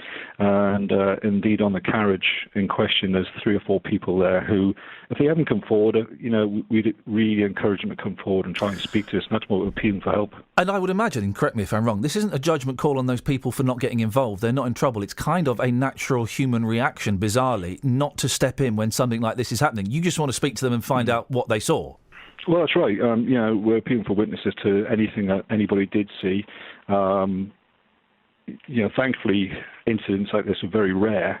Crime's down on the network by for the 10th year in a row, which is really good. But we're doing everything we can to catch the person responsible, and this is why we need those people to come forward and say, I actually saw this, I saw him, I saw... What do we know? Do we know, what did he look like? What was he wearing? Anything like that? Yes, we do know what he looks like. All the images are available for people to view on media, of course, on the main British Transport Police website at media.btp.police.uk, or even on Twitter at BTP Stevenage. OK. Well, listen, Stephen, I appreciate your time. Thank you very much. Let's keep our fingers crossed. Sergeant Stephen Bartlett from British Transport Police there, 03459 455 555. This is Iain Lee on BBC Three Counties Radio. You can text 81333 as well. Start your text 3CR, or you can send an email, ian.lee@bbc.co.uk. Why didn't he tell me what the guy looked like? I mean, yeah, you can go and check on Twitter, but What if you've not got Twitter? Right. He had a perfect opportunity to tell me. Shall I have a look and then I'll give you a Yeah, description? please. That was. He looked asleep. That's the point, I think. That was weird, wasn't it? What does he look like? Well, you can go and look on Twitter. Oh. Okay. I I don't know. I don't know. I took my boys to when we went to see the Minions. I do this whenever I can, and they don't look busy. Went to see the Minions film. Then we came out, and in the car park was a police van with a copper there. And the boys get excited because it's a police van and it's a copper. And I said, should we go and say hello to him? No, yeah. And so I always make a point of taking the kids over to say hello to the policeman. And he was very friendly. His name was Aaron, I think. Odd name for a copper. And he was very good. And he shook my hand and he said hello to the boys. And I asked the boys if they'd been good. And they said, yeah. And he said, well, that's okay. That's 2 arrests I don't have to make then. Thanks, Brilliant. boys. Keep up the good work. And that was that. And I thought it was kind of... he looked a bit surprised that we'd gone... He was only a young fella. And he looked surprised that we'd gone over. I wonder how many parents do that. I think it's quite important to do that. I know my wife does. If the boys were telling me the other day that they'd had a look at a police motorbike, because they went over and said hello and had a look. And of course, the kids don't say anything because they're too shy. But that's. Do you do that with the girls? Yeah, I do. And fire engines as well. They like fire engines. Yeah. So do my little nephews. And if we see one out and about, and it's obviously not on a job. Sometimes it's just pulled up. Oh yeah, don't do it if it's got flashing lights and it's going really fast. I'll That wait would till be they dangerous. finish, then I'll have a word. But they like to have a look. I tell you what I don't do it for, and I will not do it for. Ambulances. No. We've been in the back of an ambulance, I like that. No, what do they call it? Mr. Whippy. The ice cream van. I will not take them over to speak to the ice cream driver. Me neither. We will not have that. In fact, if the bell's going, it means there's no ice cream left. Yeah, exactly. Any texters? Yeah, we've got some through. People confessing to quite liking Simply Red songs. This may be disturbing for some listeners, so listen away now. If there's a Simply Red song you think's all right, I quite like Stars. I quite like it. I wouldn't go out and buy it, but if it's on, I'll hum along to it, I did have it on tape. I had New Flame. There we go. But I was young. Karen in Welling Garden City says, I like Fairground, Simply Red. It's just the one of the songs she likes. Yep. She says over and over.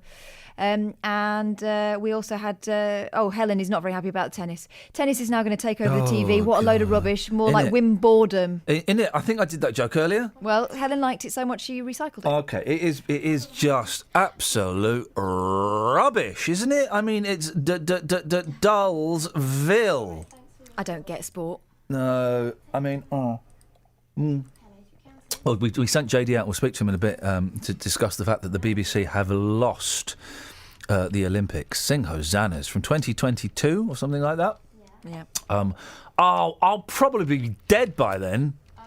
The BBC haven't got the Olympics. It's going to be on the Discovery Channel, which I won't have because we're getting rid of Sky. Unless you get it on Freeview, I don't know.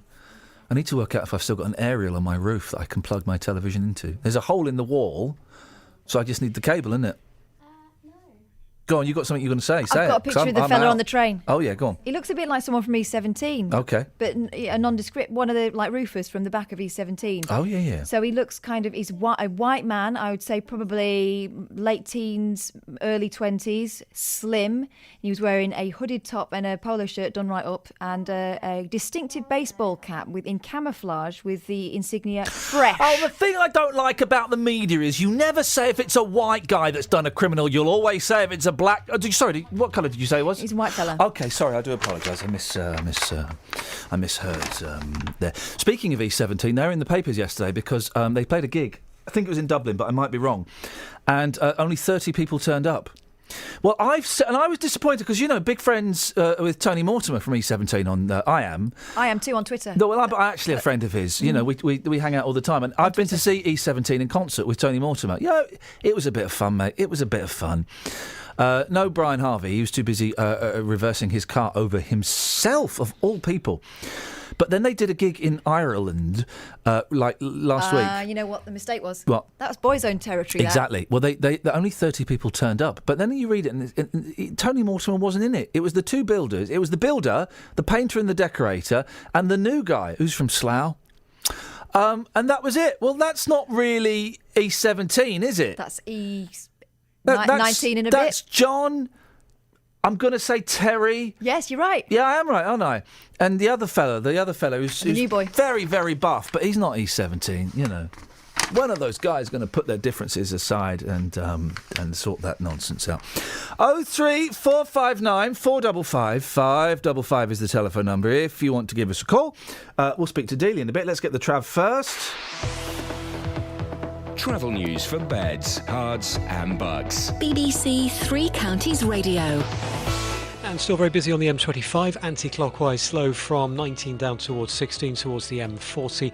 The M1 easing off a little bit now, but southbound at Toddington services still quite heavy, and also very busy down towards Junction 9 Redbourne. The A1M is heavy passing Stephen, as usual congestion there. Again, delays in Bedford. A6 Paula Radcliffe Way, slow moving into Bedford because of the bypass works, and it's slow moving on all approaches to Clop Hill at the main roundabout there by the Flying Horse, especially on the southbound A6, those delays. A509 southbound towards Milton Keynes from Chichley, that's slow on the sensors, and the A414 at London Coney, usual congestion in both directions towards the London Coney roundabout.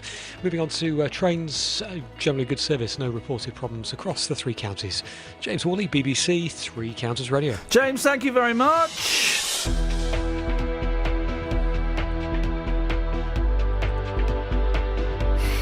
8:45, it's Tuesday the 30th of June. I'm Iain Lee. These are your headlines on BBC Three Counties Radio. 4 British holidaymakers who were seriously injured in the terrorist attack at a beach resort in Tunisia have returned home on an RAF plane.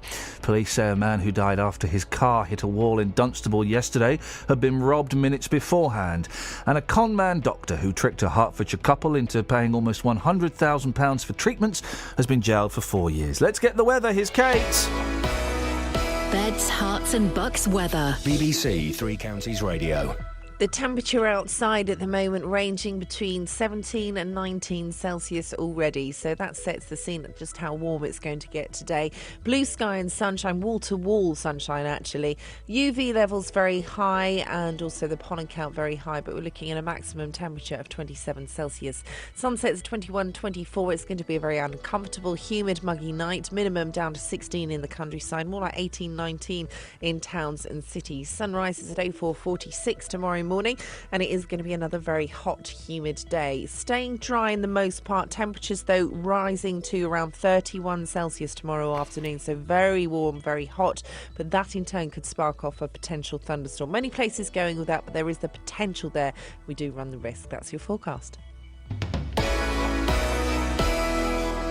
Every weekday from 3. Local stories. People in Watford are being urged to celebrate their local heroes by creating a postcard in their honour. In other local news, rugby fans are being warned to watch out for fake World Cup tickets. Roberto Peroni. Now, a metal detectorist has discovered an archaeological find in a field near Royston in Hertfordshire. Taxi drivers in Luton are demanding to be allowed to drive in bus lanes at all times. There is to be a new station at the Leighton Buzzard Narrow Gauge Railway. Roberto Peroni. Weekdays from 3 on BBC Three Counties Radio.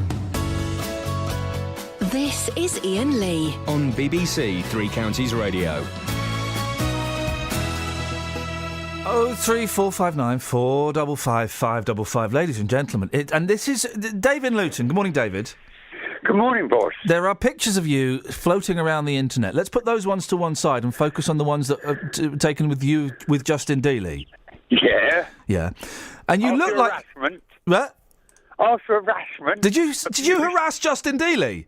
No, he did me. He did you? Yes. And I was thinking, well, that guy looks like somebody, and I couldn't work out who. And somebody, and I've missed it, so apologies, I can't find who said this. You look like, and Google him now, guys. You look like Ginger Baker.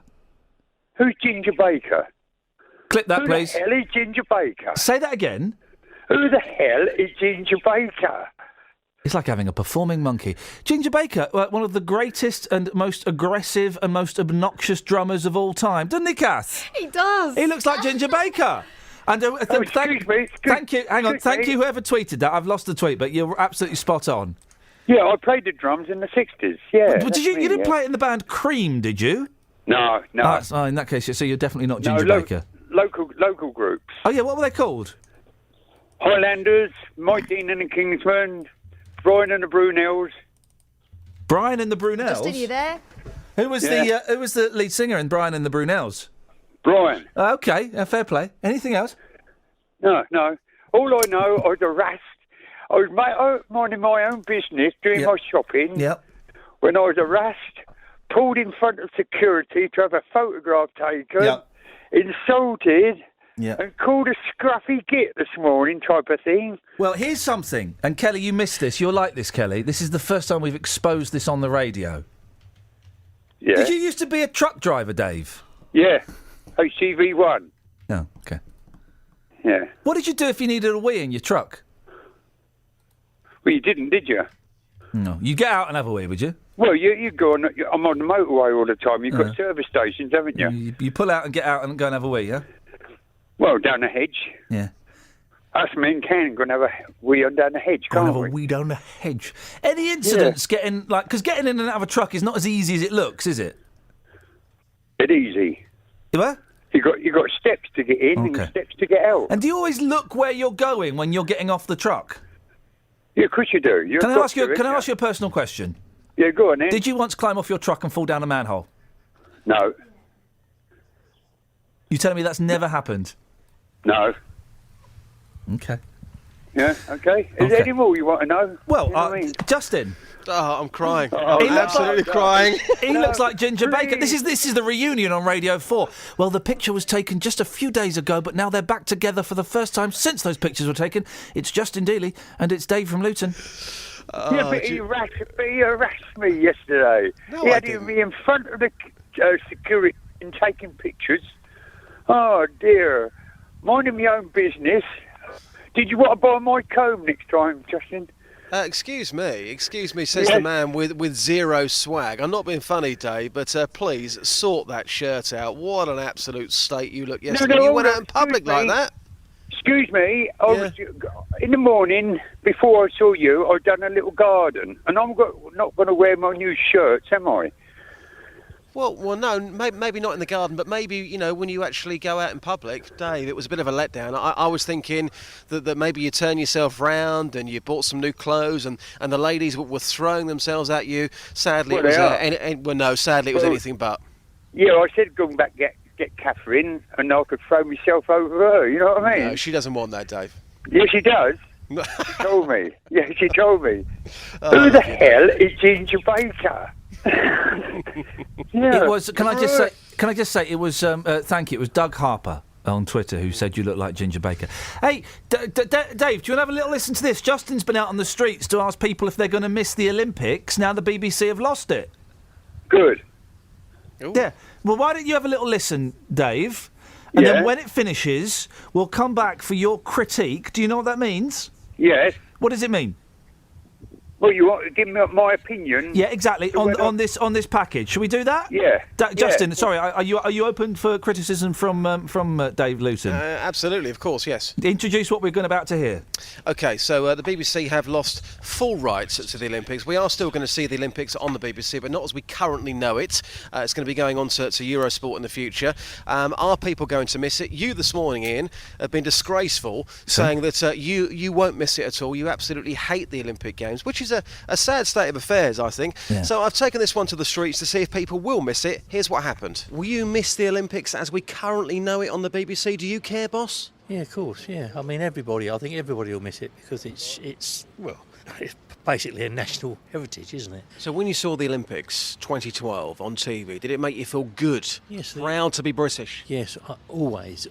Anything where a British man, English man, whatever you want to call them, a woman, wins a championship is always good for us. Iain Lee back in our studio says, I don't care, couldn't care less. Well, what do you think about his attitude? They don't care less. Of course we do. Everybody cares. Everybody cares. I mean, that's what being British is about, isn't it? You know. Should we go tag team and take him out? Yeah, let's. Yeah, bring him in. All right, thanks. All right. Andrew, the BBC will not be showing the Olympics as we currently know it in the future. Do you care? Not really, no. This doesn't bother me too much, really.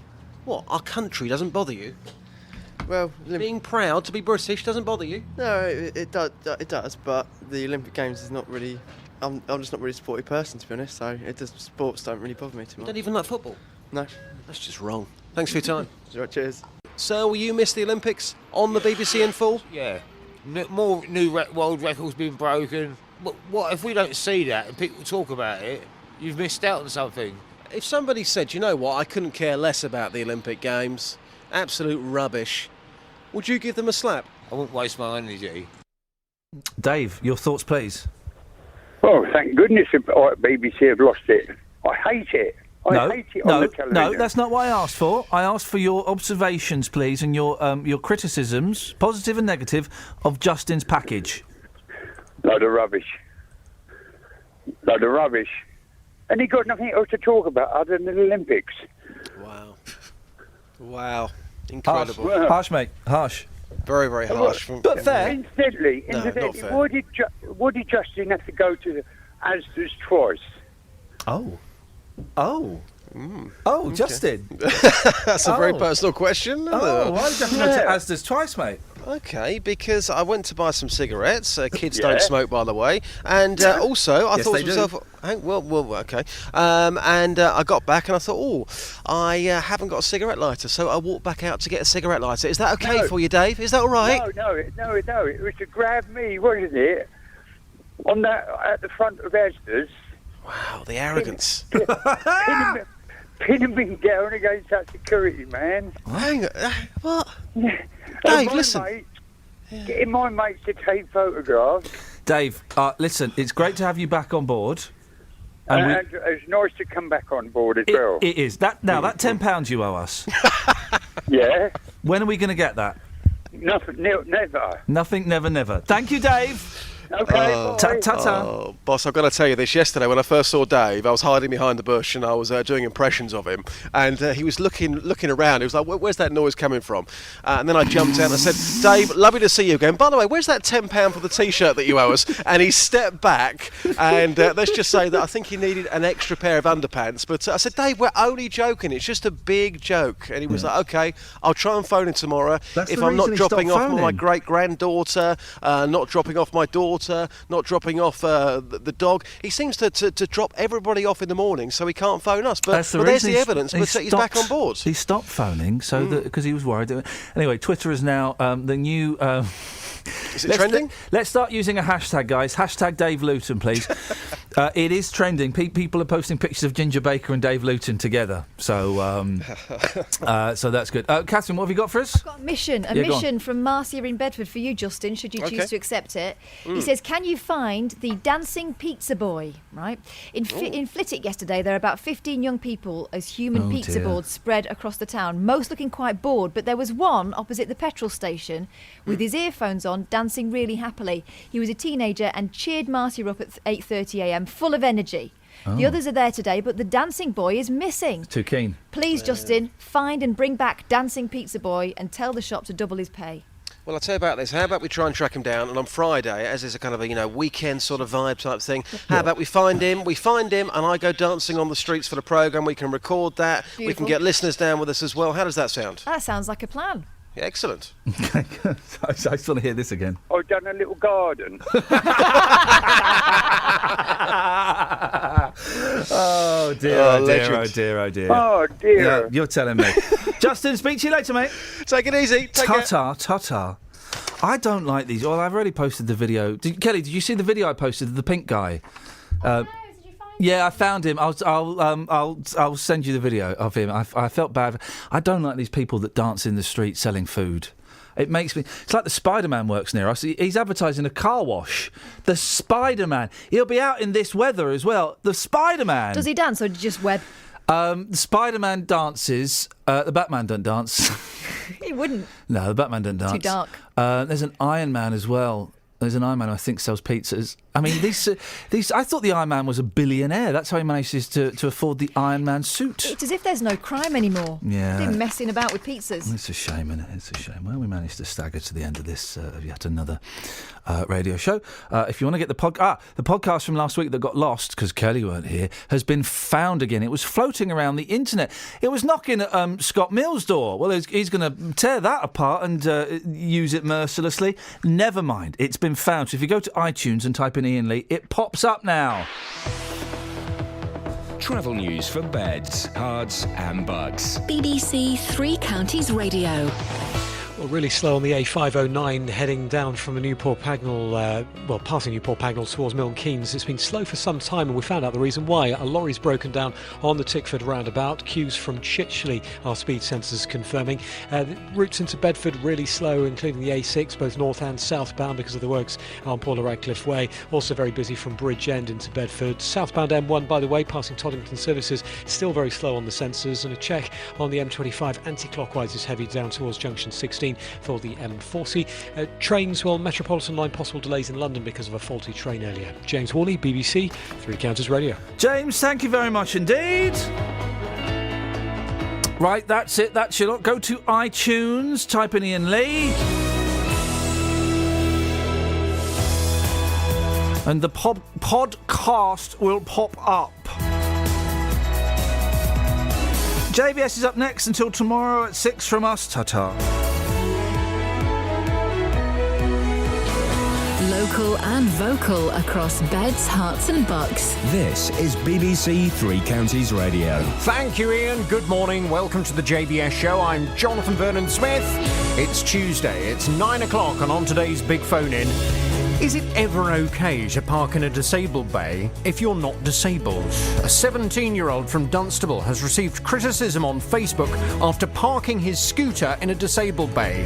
Local people have commented on the picture of a red and white scooter in a yellow bay with a wheelchair emblem, saying, "Unbelievable," and "just kick it over." The teenager has defended using the bay at Dunstable McDonald's, posting, "To all yous lowlife moaning, McDonald's was rammed and the only space to park was there. I was in and out within 20 minutes, and when I finished there were spaces." Well, the question is, does he have a point? And is the criticism of him unfair? Pick up the phone this morning. I'd like your reaction to this. Is it ever okay to park in a disabled bay if you're not disabled? Here's my telephone number for your call. It's 03459 455 555. This is the JVS show on BBC Three Counties Radio. So I'll take your call in just a second, but first let's get the latest BBC News. It's 1 minute past 9. Here's Simon Oxley. The headlines: injured holidaymakers flown home from Tunisia, man killed in Dunstable crash minutes after being robbed, an inquest into M1 deaths in Bedfordshire. BBC Three Counties Radio. 4 British holidaymakers who were seriously injured in the terrorist attack at a beach resort in Tunisia have returned home on an RAF plane. They are believed to include John Metcalfe from Hazelmere in Buckinghamshire and Gina Van Dort from Watford, whose husband Chris Dyer is among those feared dead.